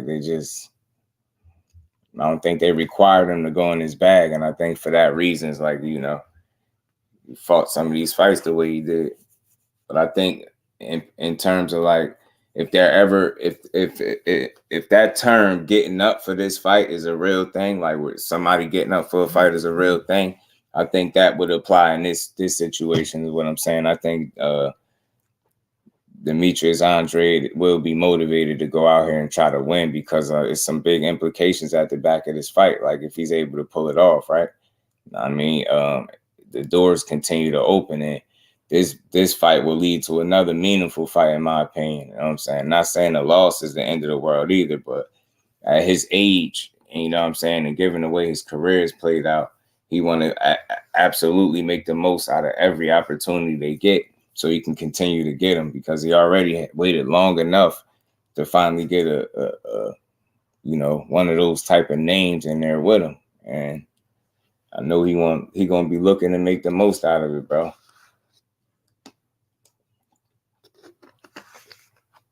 He obviously got less of his career left than David Benavidez, and like I said, for that reason, I think he understands that, and he gonna bring it. Got kids to feed, man. You know, this fight leads to bigger fights, in my opinion, if he's able to pull it off. So I think for those reasons, we're gonna see a real fight. He's gonna come to bring it.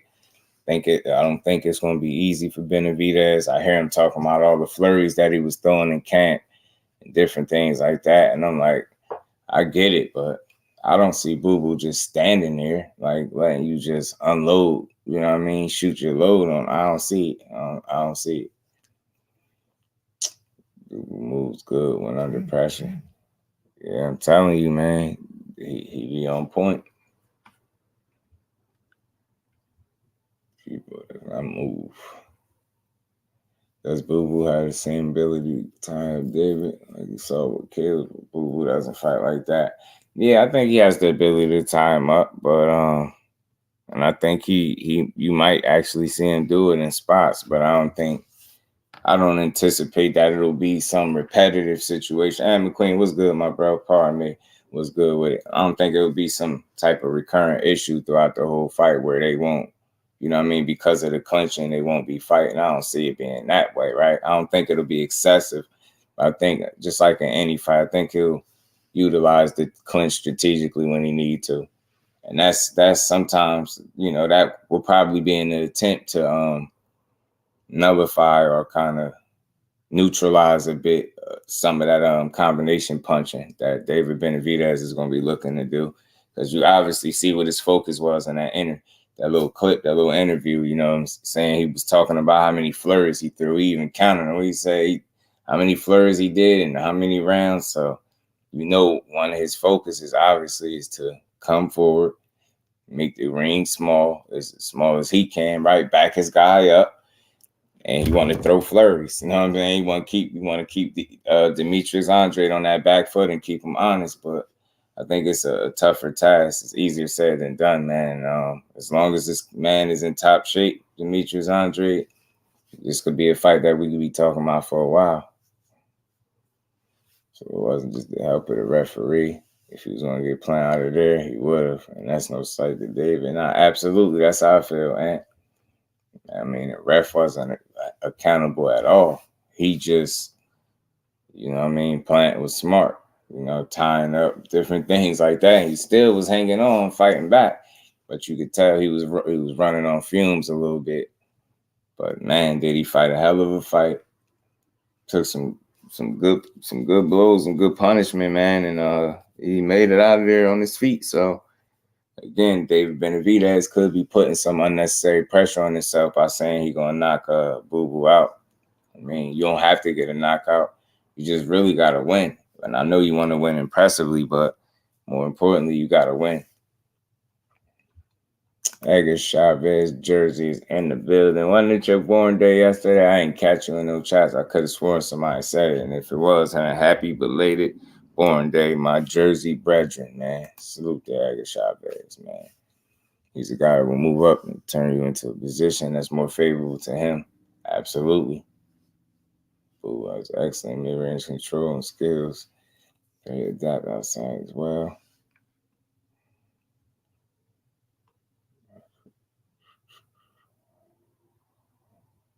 Going into the fight all wrong. You said the top rank still count clinches. I hope not. Because we know that's just an attempt to try to play you. That's just taking a shot at the fighter. I think it's unnecessary when they do that. when they did do it, because that was the first and only time that I've ever seen them do that. Something like that. All right, bet, man. You already know, man. Happy belated born day to my Jersey brethren, Edgar Chavez, man.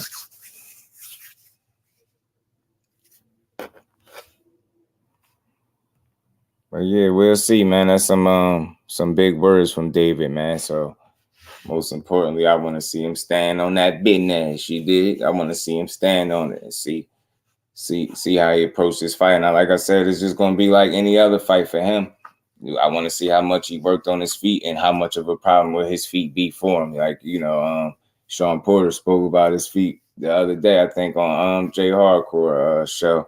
You say he's a scooter or something like that. He'll scoot to you. So let's see if that scoot to you if kind of approach work for David against Andre. We're gonna see. We will see.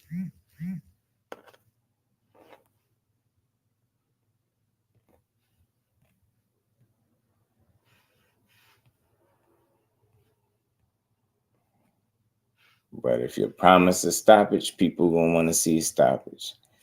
Talking to Boo like nothing, he better show that. Yeah, he could be a little dismissive. Sheena shouted out to appreciate. Yeah, salute to the Queen Sheena as well, man. I sworn I heard somebody shout out. That's why I remembered it, man. Salute to you, Brody. Hopefully you enjoyed it too, man.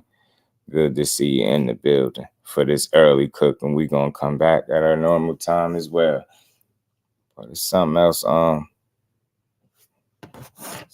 too that I wanted to build on. Let me find it.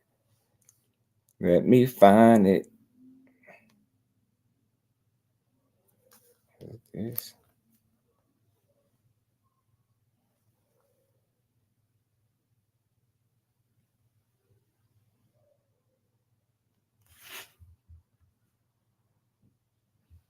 Hold on.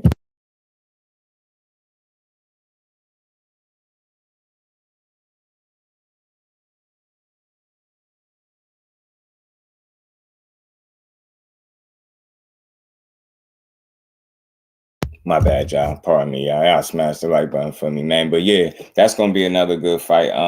It's 50-50 to me. You got the experience of a Boo Andre. You got the more fights, 32 fights. I don't think their resumes in terms of level of competition is drastically different. That's why this should be an intriguing matchup just by that alone. So you got the veteran in there with the young hungry bull that's going to be coming forward trying to make this a hellacious, a drag him out type of fight. David wants that back and forth type of affair because that's what he into. And like he said, he ain't really coming in the box. He coming in there to try to hurt him. So let's see if that plays in his favor or if it works against him. And I know he's in there with a guy in Demetrius Andrade, crafty southpaw, Olympian. Got that pedigree. All he do is know how to win. He is 32-0, despite what people say about him. He ain't took a loss yet. Despite people making the jokes about the legs and saying, he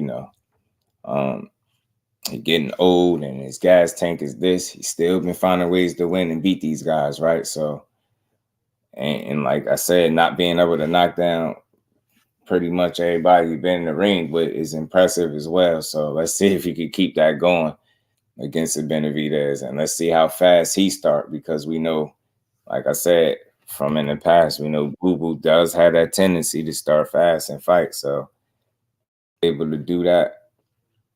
And this one, let's see how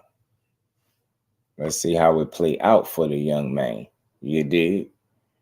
Click that link, JoJo. And my Brody, what's good with it?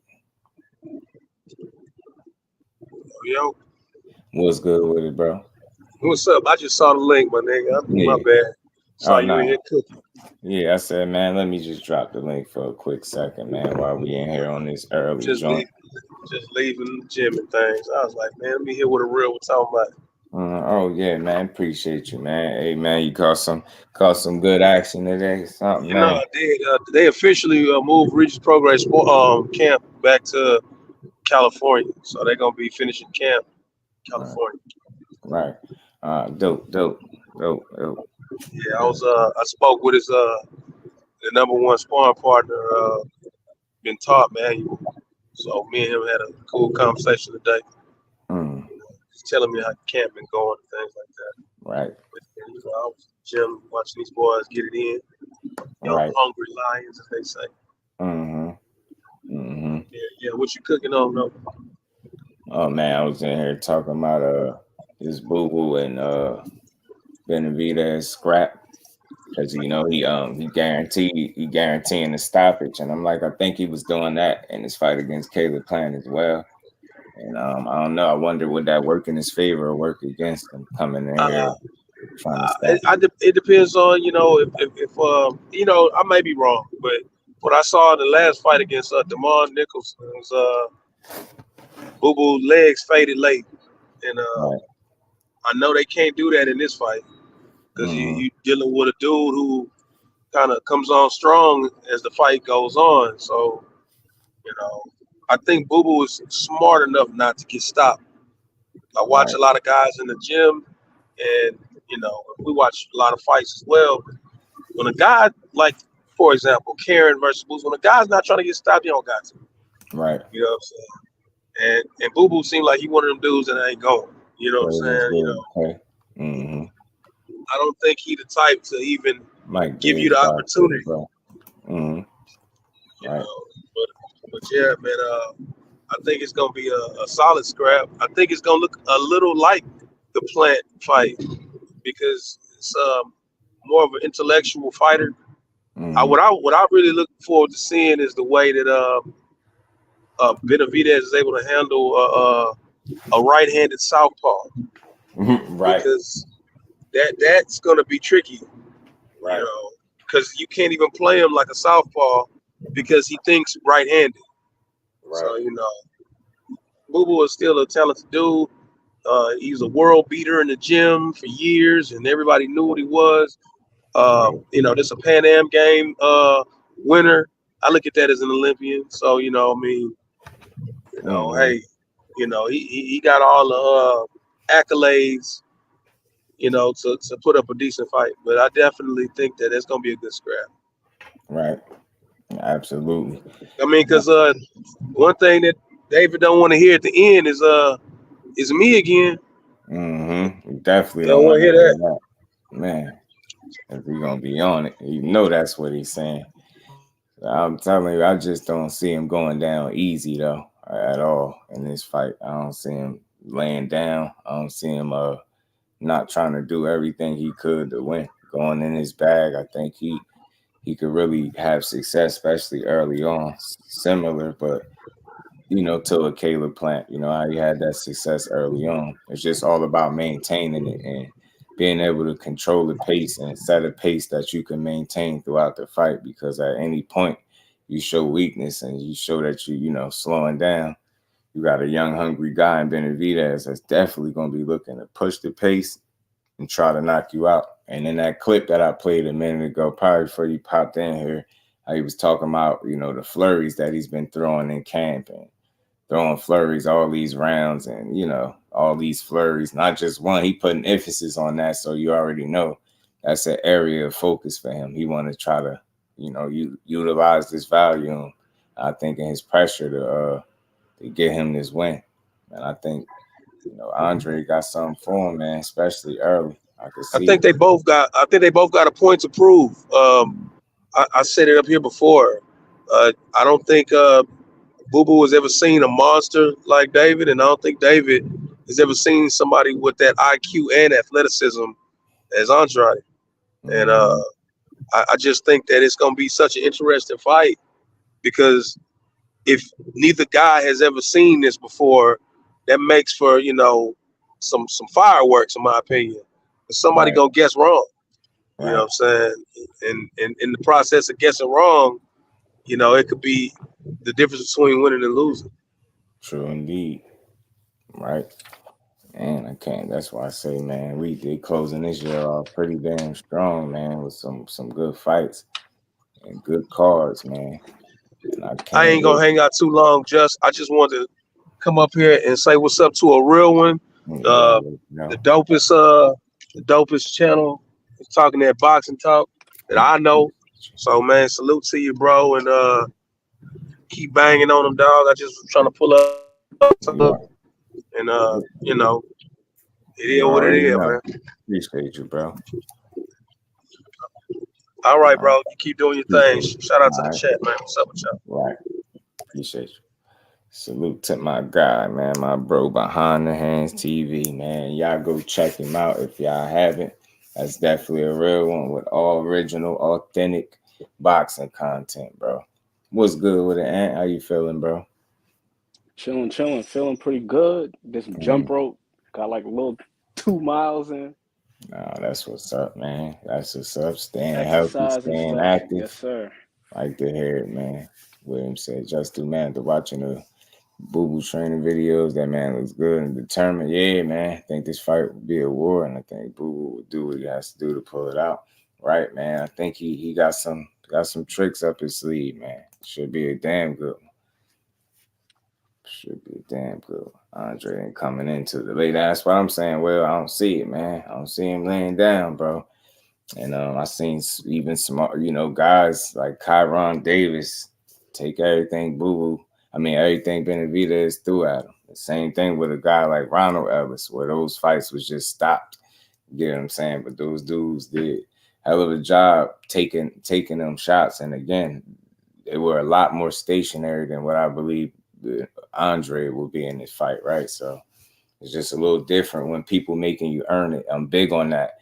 You know what I mean? If you know you can't match a guy, value him, then you shouldn't be in his wheelhouse where he can tee off like that. You gotta, you know what I mean? You gotta find a way to be able to control that distance, man, because it's so important, especially when you're going in there with volume punches.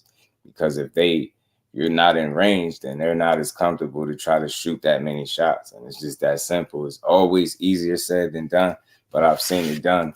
Several fighters in several different fights, man. So it is possible, man. It's not impossible to kind of neutralize somebody's punch output by controlling the range and not being in the danger zone, so to speak, or not staying in there too long. You get what I'm saying? I think that's how Boo gonna have to approach it. Can't let this dude just walk you down either.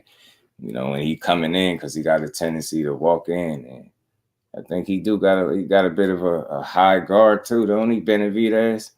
Like to shell up a little bit with that high guard. We're gonna see, man. I think he gonna have some holes in some areas where Boo could definitely make this fight entertaining and competitive for sure. Oh yeah, I agree 1,000%. I agree 1,000%. Especially about the range. Teddy Atlas, he's a huge proponent of that. Where if a guy's trying to do a certain thing, then you just take a step out of range. It's that simple. It doesn't matter how fast he is, how hard he can punch. If he can't reach you, he can't reach you. Right. Yes. And from what I've seen from Boo, because I've been clipping stuff up for a couple of weeks now, but what I've seen from him is he has a similar approach to Shakur. That's the one thing I noticed with the both of them is they can start an exchange facing one direction. By the time the exchange is over, they're facing a completely different direction. They're always stepping around. And I seen his coach, Roger, they're working on that, refining that. Black belt was good, bro. 2 shots, pivot off, 2 shots, pivot off. Just keep turning perpetual, not just moving back and coasting. And I saw something recently with Caleb Plant. And somebody had pointed out how much energy he expends because he elects to use the the L step. So a lot of times he's coasting around on the perimeter. It's not just small steps. He's traveling quite the distance. Right. Guys like Boo and Shakur, these guys, they're taking small steps, but they're moving constantly. It's almost like they're orbiting their opponent. You standing right there in the center, they're just going to keep turning you. And I think that's the best approach for David Benavidez. If you notice, more often than not, when he's letting his hands go, he's not moving when he's doing it. It's usually when his feet are set. Right. Because he does have some bad tendencies, especially when throwing his right hand, where his rear foot will drift, and that'll put him out of position. That's how he got dropped by Ronald Gravel, because he was throwing punches and coming forward at the same time. Didn't have his feet underneath him. Doesn't necessarily have the strongest base. So I think that's the key right there. Is like after you land something, or after you throw something, whether it lands with conviction or not, just step off and just keep him moving. Not have him chasing you, but have him turning. Just keep him turning. Because he's not going to be able to get those hands off like that if you're continually turning him. Right. I'm with you, man. That shit, man, the hell of a breakdown. Man, that's why I say, man, these fights, man, the more you watch the film, and especially people like you that break it down all the way down, picking up on these tendencies and different things and ways these dudes can be successful. And it just makes the fight that much better. I mean, that's why it pays to go back and look at previous fights and go pick up on certain things, because you damn sure see it play out in the ring for sure. Black belt said Tank stops Haney in the mid rounds, stops Shakur in the late in a good fight. Then Shakur beats Haney at 140. I ain't mad at the black belt. I feel it. Flossy Sports TV, my bro, what it do, homie? How you feeling, bro? Yeah, man, these fights, man, gonna be fun. Fun. And I don't want to be too unfair to David, so I'll say this. I think what David has to do, if he hasn't rectified his footwork issues or deficiencies, whatever, however you want to label them, I think what he's got to do, he's got to find a way to physically.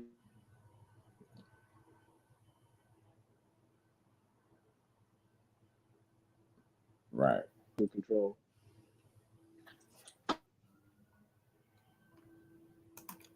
Price Boy 33 was good with it. I'm missing the chat. Oh, man. But yeah, man. Oh, my bad. I had a damn phone call. But yeah, as I was saying, with David, I feel like with him, the key is to stop Boo Boo from moving around him. And one way to do that, if you're in there with a guy who's got quicker feet, or if he's got more educated feet, is through physical controls. Right. Because you see what George Foreman used to do. George Foreman would literally physically move his opponents where he wanted to place them, whether it be for defensive purposes so they couldn't get a punch off, or if it was to line them up for his own attack. So I think that's the key for David. And David's got pretty long arms too, is to try to reach. If you watch the way TSZYU fights, TSZYU, what he lacks in footwork, because his feet are damn near non-existent. They're pretty damn bad. But one thing that he does pretty well is, let's say for instance, he wants to land the right hand and the guy is coasting. He'll throw a left hook, and it won't even always be with the intentions of landing it, but just to make contact with the opponent, and he'll literally like grab behind their shoulder and nudge them in the way of the right hand. So he's putting you in line for where he wants to hit you. It's the same thing when you see guys framing with their forearms, guys utilizing posts and probes.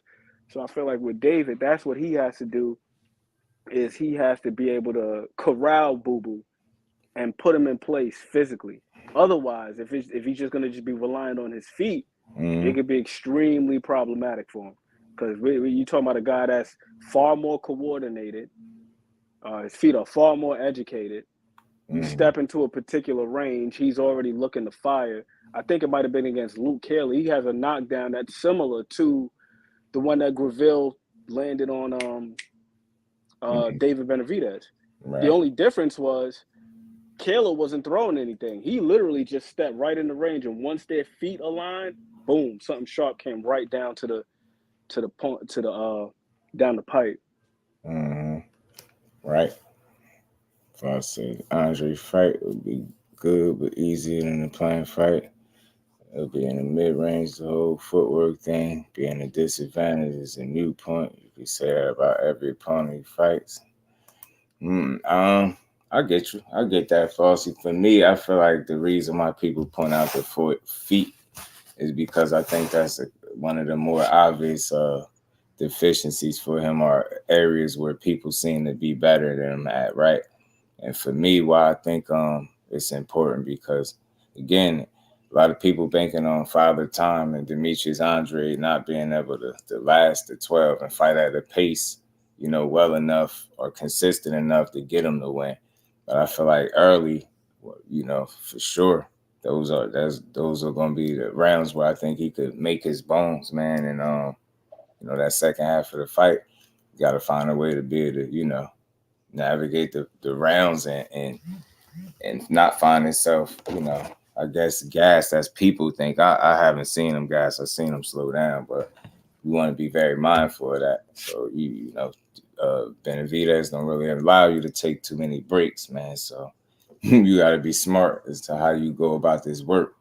But again, I don't see him dancing around the ring the entire time either, right? So, you know, I mean, I think he'll utilize the footwork in areas when he need it, but I think he'll be looking to outsmart Benavidez. I don't think him. You know what I mean? Try to keep him all balanced, man. I think that's the smart way, the approach.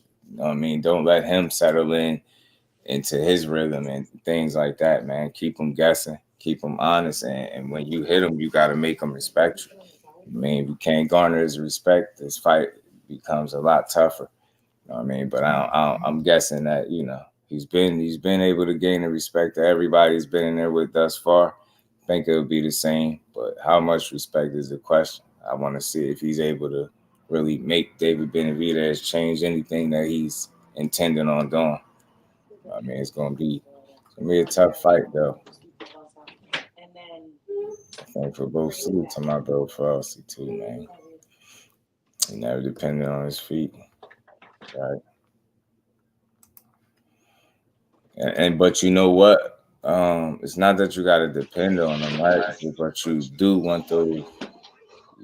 You do want it to not constantly be an issue for him in every fight. Because I think at some point it could hurt you. I mean, it could. Because again, you know, a lot of they're banking on him, you know, Andrade gassing. So let's say if you don't gas, you out here effing. We'll see, man. The approach to the fight is going to be important. William Morris, what's good, bro? What's happening? What's going on with you? What's up, Breakdown Shorty? Chilling, man. Enjoying the day. Y'all been listening to Breakdown Shorty. That man know what he talking about. He make me feel like a casual way he breaks that shit down. It's not me. All you got to do is watch the film. That's it. It's all there. Oh, I know. Believe me, I've been watching what you do, bro. You figure it all out. I'm just parroting what I'm seeing, man.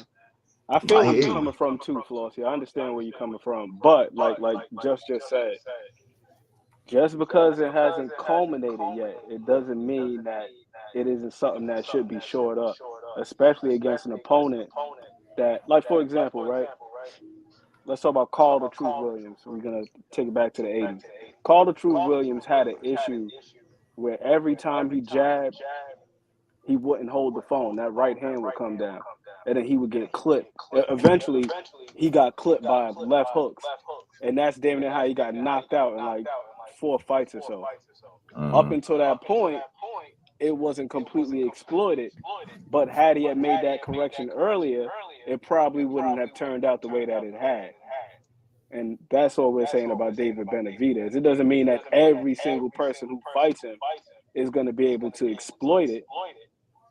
But to some degree, when guys were able to have success against him, that was typically why. Now, of course, everybody's going to get hit.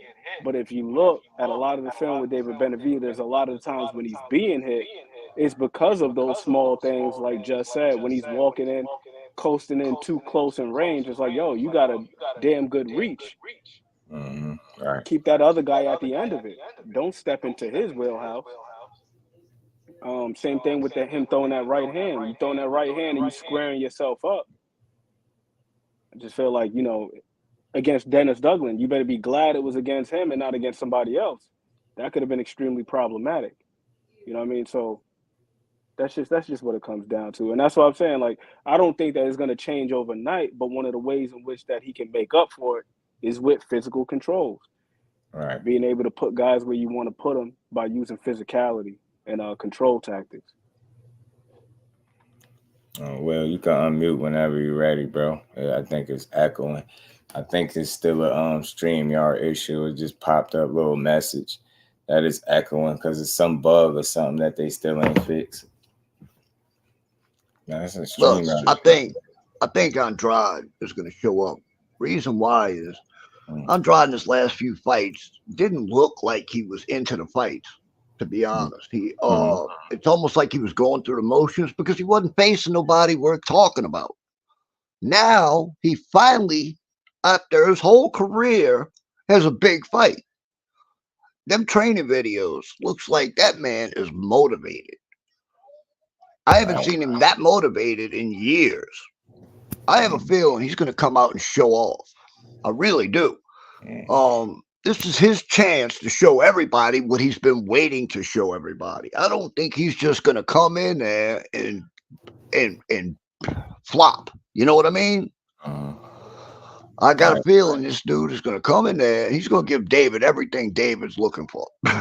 And I mean, I got it so close to being a 50-50 fight, but I am going to pick him because I just think he's got that extra motivation to shine this time. You know what I mean? Right. I'm definitely with you. Somebody else said that too. I think he is really preparing for this fight, and he understands that this is a real opponent, and you know, I think he's gonna be ready for it for that reason. Like, he damn sure ain't taking this lightly. And like you said, this is a fight worth talking about, and it's on pay-per-view. His first pay-per-view, long overdue. He damn sure gonna be looking to show out well. So you damn sure, man. I like everything you just said right there. I'm right with you, bro.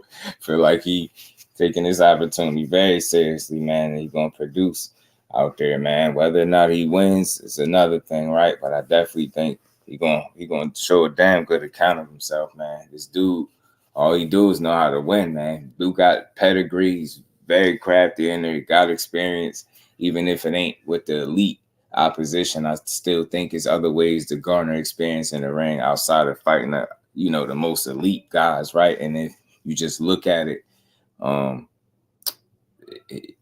their competition level is not like night and day or nothing like that, right? You know what I mean? It's pretty comparable. People need to realize there's a reason Canelo Alvarez avoided this man. Canelo knows what he's looking at when he's watching people box. Canelo went out of his way to avoid Andrade.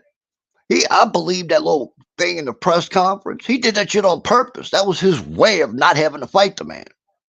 Oh, he disrespected me, blah, blah, blah, blah. Yeah, okay.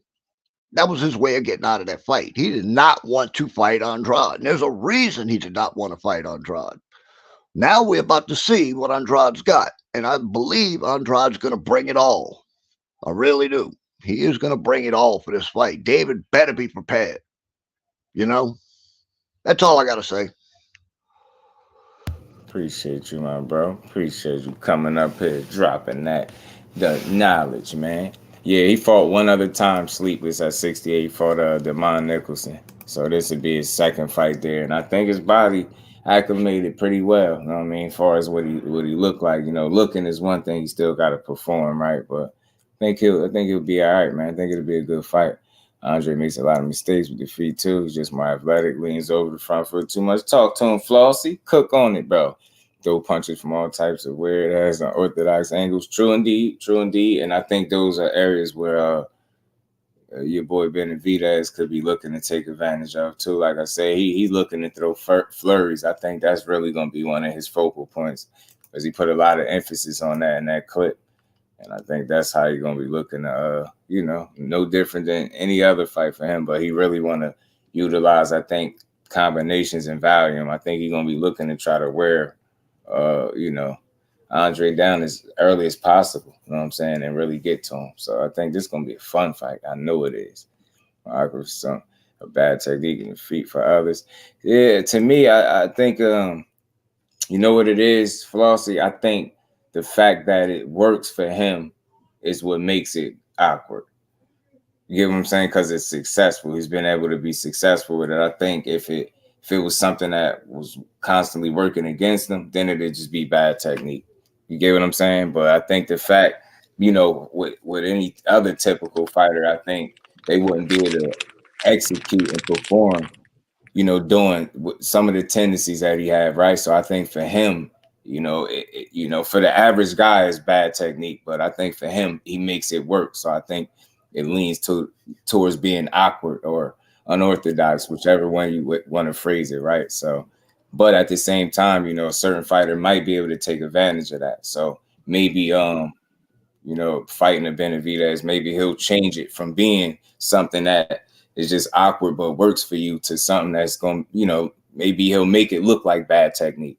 You get what I'm saying? So we'll see. We'll see. I ain't counting nothing. Now I do think this is a damn good fight, and I think you know, both guys definitely looking to prove something.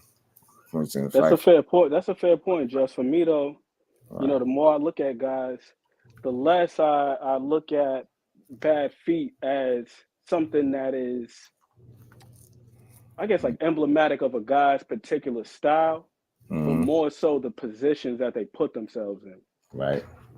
Like people talk about a guy being on his toes or a guy being flat-footed. It doesn't really matter if you're on your toes, if you're rhythm stepping and you're bouncing and you can be timed on that. That's not necessarily a good footwork habit that you want to have. Although on the surface, it looks like this guy has great feet because he's bouncing and he got rhythm, but then that could also be a tell. Or a guy being flat-footed. If a guy is flat-footed, but he still manages to maintain range and he manages to get himself off the line, I don't necessarily look at that as bad footwork. With David, the only reason why I'm kind of leaning that way with him is because a lot of times he puts himself in bad positions. It's not just the technique, but it's just a matter of positioning. It's like where you putting yourself.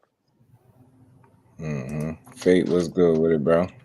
Not off of truth, and Thursday night, fight night gonna hit different, yeah. Undercard stack. We love it, man. We loving it. Me too. Yeah, nah, it's a well, it ain't you. I know it's because it sends a message and it's telling me, like, it's been doing that for a while. I think that's still a bug or something that they working on. Nah, he got a mute. He got a mute. Is he on his computer? It's gonna echo a little bit, so it ain't his YouTube. I think it's just that bug they ain't fixed yet. Also, gotta make sure you got some headphones on too. I always put these AirPods on. Nice little message that pop up depending on what kind of device. I think it's for Android. I think. I mean, that's why I try to make sure I go on my laptop. Like sometimes when I be in chats and the link be there, that's why I don't get on it because I know, you know, moving. I hate bad sound. I hate if my mic is bad. Well, yeah, man, sound like that with me, man? Because if so, I'll back out. Nah, we clean. Okay, just want to be crisp for you, just because you always get just good. And you got my man, the loquacious and ubiquitous Aunt McQueen, aka Break Shorty, aka everybody's favorite person. If you want to get the ring experience, talk to him. I want to mess with you guys' mojo. Talk to him.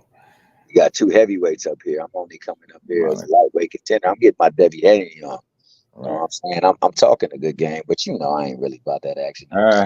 Hey, don't do Dev like that. Don't do Dev like that. Yeah, that's just for my guy JoJo. I just got to get JoJo because he like to come up in here and troll up on Just Do for security purposes. So I had to get back one good with him. Right. I like that. Dev, my guy, dog. For sure. We gonna be tuned in. Too, man. I like him. As a matter of fact, speaking of that, did they say how much the pay-per-view is yet? Did anybody see it? Price for the pay-per-view? Or that ain't come out yet? I haven't seen if it came out yet, but I would imagine it's gonna scale around $50-something. I don't think it's like that great of a fight where you know you can command the bigger money, but somewhere along that Loma pay-per-view fight. Yeah, I can see that.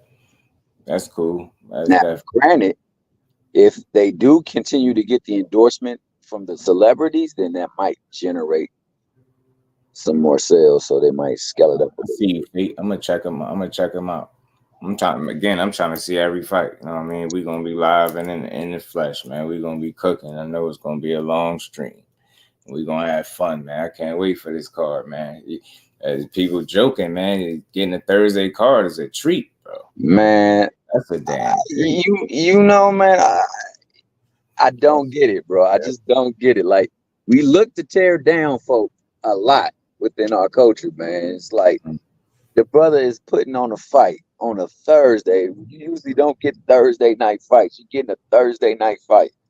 Mm-hmm. You know what I'm saying? And on top of that, it's in Vegas where a lot of hitters are coming because they got that dang F1. So it's going to do well. And it's a good fight. It's a great fight card. Right. So, yeah, man. We just got to stop doing that, man. I don't know why we do that so much. Like, why we try to scale somebody down to lift somebody else up. They all doing their thing. Right. I say it all the time. That's why when you really love the boxing, you can just give everybody credit. I like that. I like doing that. I like having fun with this stuff. Like, look what the thumbnail is. Like, and I know that's my guy, but look what the thumbnail is. It's like, we just boxing is entertainment. I just thought that was a cool little thumbnail. Tank dropping little subtleties about fighting Haney in 2024. I like that energy. I like that stuff, man. Thumbnail fire.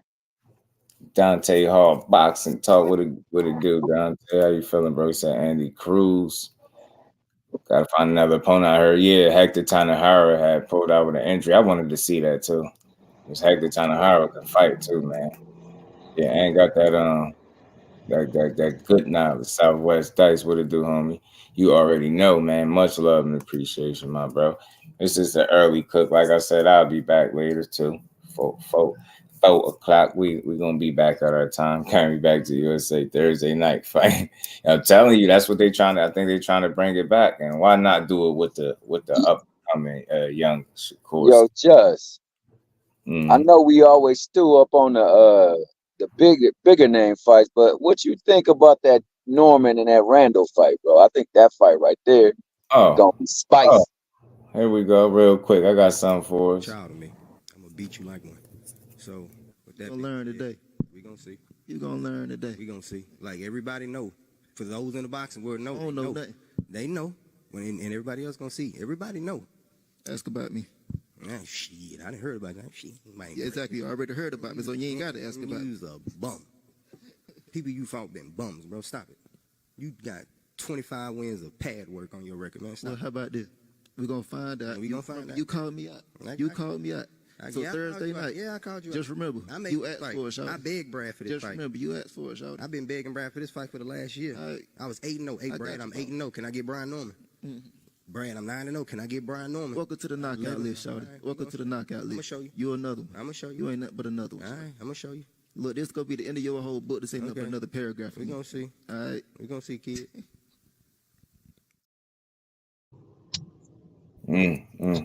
That's what I think. I think that's the sleeper fight. I think that's gonna end up being one of the best fights of the night. I think we're gonna get all our money's worth with this card, man. I love it. Love the energy.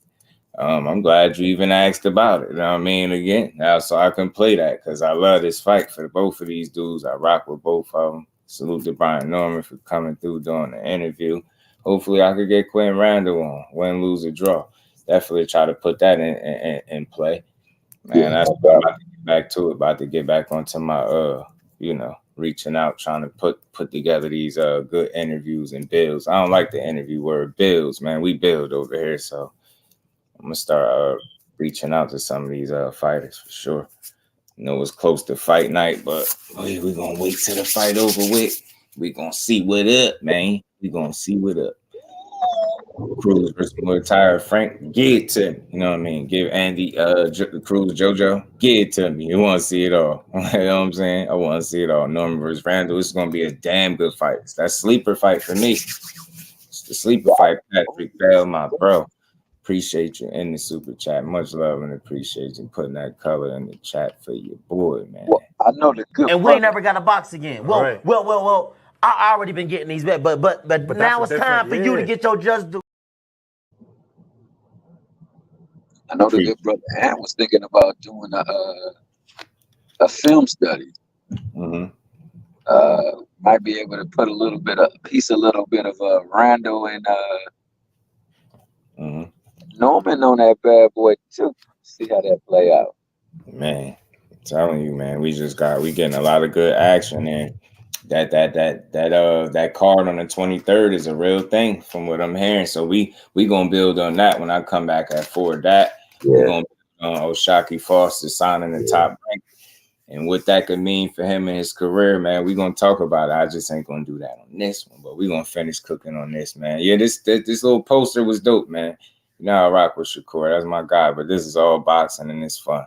And with Tank mentioned in 2024, Devin Haney 2024, a little typical post and delete like he do. It's just good to see he leave it there long enough for people to catch it, and then they run wild with it. He know what he doing, man. He do it every time, and it worked. I ain't seen the time. He just telling the world to get ready. He telling Devin to get him up on notice, get ready, because I'm a post and delete in the ring too.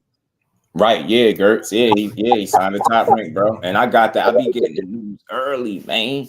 Be getting the news early. I got the news that this card was going to be announced today. And look, everybody talking about it. The Zone is on it. So now you know it's official. But, man, salute to the plug. L-Dub, man. Always. His information always on point, bro. Bro, don't never steer me wrong, bro. I mean, nah, never. Any solid, any big news or meaningful news, man, he be lacing me and this stuff be on point. Like I said, bro be giving me fight dates to fighters that ain't even announced them joints yet. I seen him tell a fighter his fight date. No BS, bro. I seen him tell a fighter his fight date. It's wild, bro. Bro be on point, man. That's why I appreciate him. Gotta always shout him out, man. He a real one. With the L-Dub boxing, man. Say about 2 hours ago when you heard it, Gert. Salute to you, bro. You was in here, see what I'm saying? So it's like, that's crazy. That news be real, bro. He be on top of it. And that's why I say those are the type of relationships I be trying to build up here. That people that just want like solid information. So when we come back here and give it to y'all, it's solid. You know what I'm saying? That's what I want. All good information so we can build on stuff that's really going on, man. So in that Derrick James situation, I did hear that he working with his old trainer, but he got intentions going back to Derrick James. So guess it ain't complete. Lie that was told. You know what I mean, I guess it's that's partial truth, right? Going there and then coming back. But we'll see. I just don't understand how that helps a guy like Anthony Joshua. But we definitely gonna cook on that later on too, because that goes right in line with the card that's coming up. He fought to fight Otto Wallin. Do you think he should be in the middle of training with a different trainer at this point? Like that doesn't make too much sense, man. I hope he ain't trying to mix oil with water. Man, push Haney Tank 2024, man. Tank, you put it out there, it's in the air, bro. It's gonna spread like wildfire, buddy. I just happen to be on here talking about it now. So and Shakur, like I said, Shakur got TBA on his hit list shirt with Tank, and that's where we at with it, man. I feel like they'll really both fight each other. So any give me either of them fights, man. Salute the Tank. I hope we get something out of them soon. But seeing Cuzzo say after Cruz, it's gonna be Haney. So look, get it to me, bro. That's what I need. That's what we need. We need it. You said you need the thumbnail. They're gonna be mad at me putting that up there with my boy head off his body like that. Got their eyes blacked out too, like they done for. That's crazy, right? See that's I like this junk. Dub in disguise is wild. The uncover the meetings probably Jan in disguise gathering his info. Nah, what it be, yo? He really be reaching out to the right people. And they be really rocking with what he do and giving them solid information, which I love. I love that, man. I love real information, real people in boxing that get you that source, man. Get you them sources. It's about to be a lot of fights to really discuss for real on this card that's coming up. We're gonna get to it, but what else? Something else I wanted to play too, man. From Bo Mac that I've been meaning to play. I be forgetting, y'all. Pardon me, y'all. Pardon me, because we hit over the 2-hour mark. I wanted to just bring an early cook. And like I said, man, we going to definitely come back at 4, how we normally do, and build on this good boxing. But let me get to this joint from Bo Mac. And something he said, you know, he gave his thoughts on potential if either Crawford or Spence. Well, he gave his thoughts on a rematch, I believe, in this clip real quick. And then his thoughts on if either of these guys was to fight TSZYU, how to play out. So it's real short pill in the mustache. Always he exits the building high with the info. Do you think Spence could be better at 54? I don't think his style would change. He's gonna still have the same style. If you run into a fighter like Terence Crawford, you're gonna run into the same problems. They think it ain't too many Terence Crawfords out there. He just gotta. I think one thing Spence got to do is just change up the style a little bit. You know what I'm saying? But they say you can't teach an old dog new tricks. What could he do to get better at this stage? Just try to work on his mistakes. Work on your mistakes, man. Go back and look at all your fights. And see, smart guy. You know what you was doing good, get you to win. And then you ran into somebody that knew what you was doing and took that away from you. Look at your mistakes. Right. And also at 54, what would you think of a TSZYU fight? If the Spence he'll stop TSZYU. Terence will stop TSZYU, and ERROL stop TSZYU. Do you think Spence could be better at 54? Well, that's what he said, man. So he said in the rematch. I mean, not the rematch. He said, but I mean, if Spence runs into a guy like Terence Crawford, gonna run into the same kind of problems. He said he need to switch up his style a little bit. He think to be successful. If not that, then you know, focus on the mistakes that you make and correct them pretty much. Like go watch film on the stuff. Something he was saying, and I think a longer clip, you know, see the things that you don't do right and you correct them. You know what I'm saying? And I thought that was solid advice, man. He didn't go in and say nothing too crazy. But he also gave his thoughts on if either EJ or Bud was to fight TSZYU. He said he feels they both stopped TSZYU. Thought that was a little interesting to hear that. I'm like, oh, okay, because TSZYU a tough kid, man. It's a tough dude, man. He be bringing that smoke, man. TSZYU be trying to get his guys up out of there. But that's probably that again. That's why he said felt like they'll beat him, because he said of the styles. He said TSZYU was a coming forward fighter. And he'll play right into Spence's hands, into a guy like Crawford, especially with Crawford being a power puncher. I mean, a good counter puncher, and you know, Spence having that body attack, and you know, him just liking that type of fight. You feel like Spence is stopping. A reign of peace and blessings, Queen. How you feeling? Appreciate you stopping through. Said when he was locked, they was clowning him. They feeling confident. Now y'all be quiet. You know it's quiet for them. You know it's quiet for them. You know it. You know that's how it go. Tank ain't got no obligations, bro. People don't really say nothing about him. I mean, especially if they talking about they want to fight him. You see how Shakur mentioned it in a way that you can clearly see it's not clout chasing.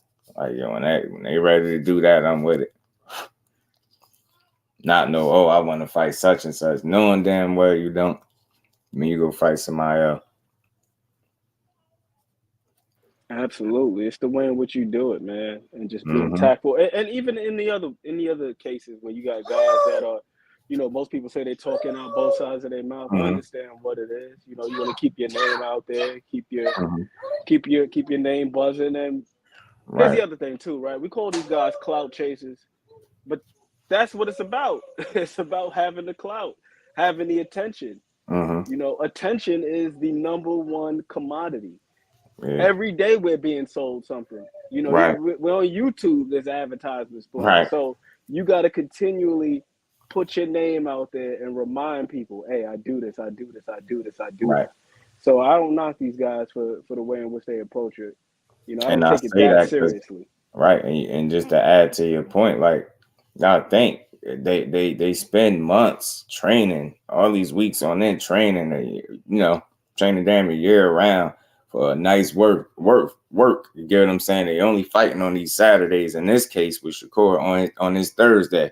So they need to be promoting themselves and speaking. You know what I'm saying? Putting themselves out there as much as possible. Like at all times, you're only fighting. You know what I mean? So I definitely don't have a problem with it. I like to see it, man. I like to see it. I'm going to generate a lot of eyes and be funny. Oh yeah, Tank talking crazy. It'd be, man, classic. It'd be crazy. It'd be fun, entertaining, highly entertaining. Because he, you know, I just don't think nobody not want to hear it, especially coming from a guy that's been pretty reserved throughout his career. I said it before. More Tank. Give me more Tank speaking up and talking. I like that energy because to hear what he think. Show more of his personality, man. He's funny without even having to try hard, man. So, you know what I mean? It's like simple stuff like Rolly ain't an awkward fighter, he a dumbass fighter. Like, you know, everybody bust out laugh, just simple shit from Tank. You ain't got to try that hard because the attention on him, man. They just waiting to see what he going to say. That's why everything he tweet, a video get made about it. Do you know kind of drawing power or attention, how well you capture the imagination and the minds and attention of people when all you have to do is tweet, and you'll see several videos or different things about that centered around your tweet. So I think that's garnering it. That's why I say, man, it's more than one face of boxing. You know what I'm saying? And the way he garners your attention, the way he's able to do it, like he takes that less is more approach. And it drives people crazy, but they still hang on tight to everything he say, and they catch it and, you know, respond and react to it. That's what he do. That less is more, you know, approach, out of sight, but not really out of mind. You get what I'm saying? In the minds of the people without having to be there in the present all the time. I think, you know, the way that he's been marketed and moved to that degree has been borderline genius, bro. It's been very, very smart. You know what I'm saying? For them to do that. So absolutely, Just. And to build on your point, man, they've been having to be fairly active over the past 2 years or so, which is why I agree. Mm-hmm. I disagreed with that one point that Tim Bradley was trying to illustrate. Right. Had he had not had that minor setback during the course of this year, we likely would have seen him probably in September or somewhere along the fourth quarter. So they did a great job of marketing and moving him. Saying? He's been active. Right. It's been active, so I don't know what the hell Timothy was talking about. Himothy, you know what I'm saying? Himothy Bradley. You know what I'm saying? But yeah, he ain't been inactive. That just don't apply to him. It don't. You know what I mean? You can't say that. Not like some of the other guys. Some of the other guys, yes. Right. I understand where Tim was coming from as far as PBC, but I do feel as though Tank is the exception to that. He is the outlier. Because when you look at Jamal's been inactive. Right. Jamal had the hand injury. Right. We got Spence out with the car accident, the retina, then another car accident. You know what I mean? So there's some truth to that, but I don't feel as though that applies to Tank because he's been pretty damn active, fighting at least twice a year, just like the rest of the other guys near the top of the division. True indeed. True indeed, man. So, yeah, man, hopefully this the way they pick up 2024 is kind of a continuation of this year and continue to kind of like ramp it up because a lot of what we've been getting, although it's been great, should be the norm. You know what I mean? And they need to use this year as a, you know, prime example of how boxing need to be, what kind of fights need to be delivered and go about it in a more timely manner where we really getting action consistently throughout the year because I don't know about y'all, but paying for all this boxing get expensive. So I'm gonna be paying for these boxing. I just want the fights that we deserve as fight fans. I don't see no reason why a Devin Haney and Tank can't be made. I don't care about weight, money, none of that. I don't want to hear it. They're fighters. They stay within reachable, you know what I mean, weight class. It can happen, man. Make it happen, especially when they speaking on it. Everybody want this fight. I want it. Let's see it, man. Same thing. Shakur, Tank Davis, we can get that fight. Let us get it, man. I'd love to see it, man. I'll pay my money.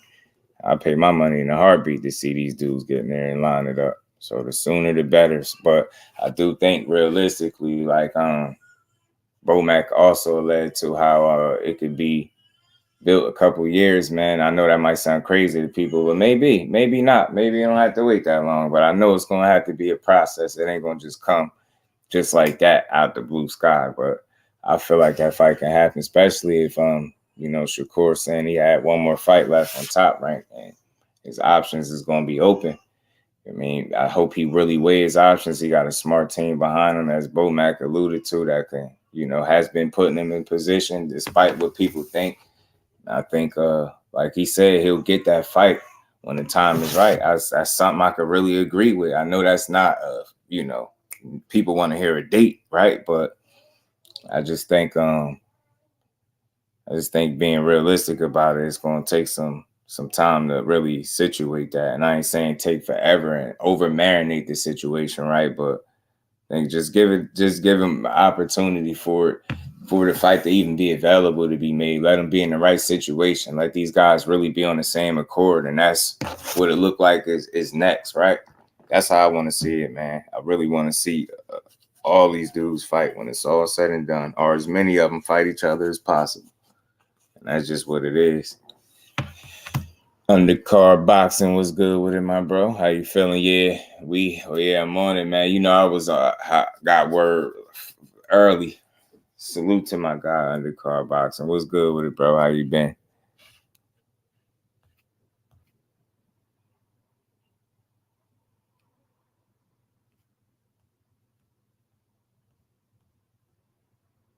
Man, but yeah, man. So it's more more talk, more Devin and Tank talk. Hey, we're going to see. Still got reasons to deal with first, so we're going to see what happens. Salute to my good brother, Ant McQueen, Thomas Hill, William Old School, and my guy behind the hands, TV, Most City Menace, for pulling up on your boys. Salute to everybody in the chat.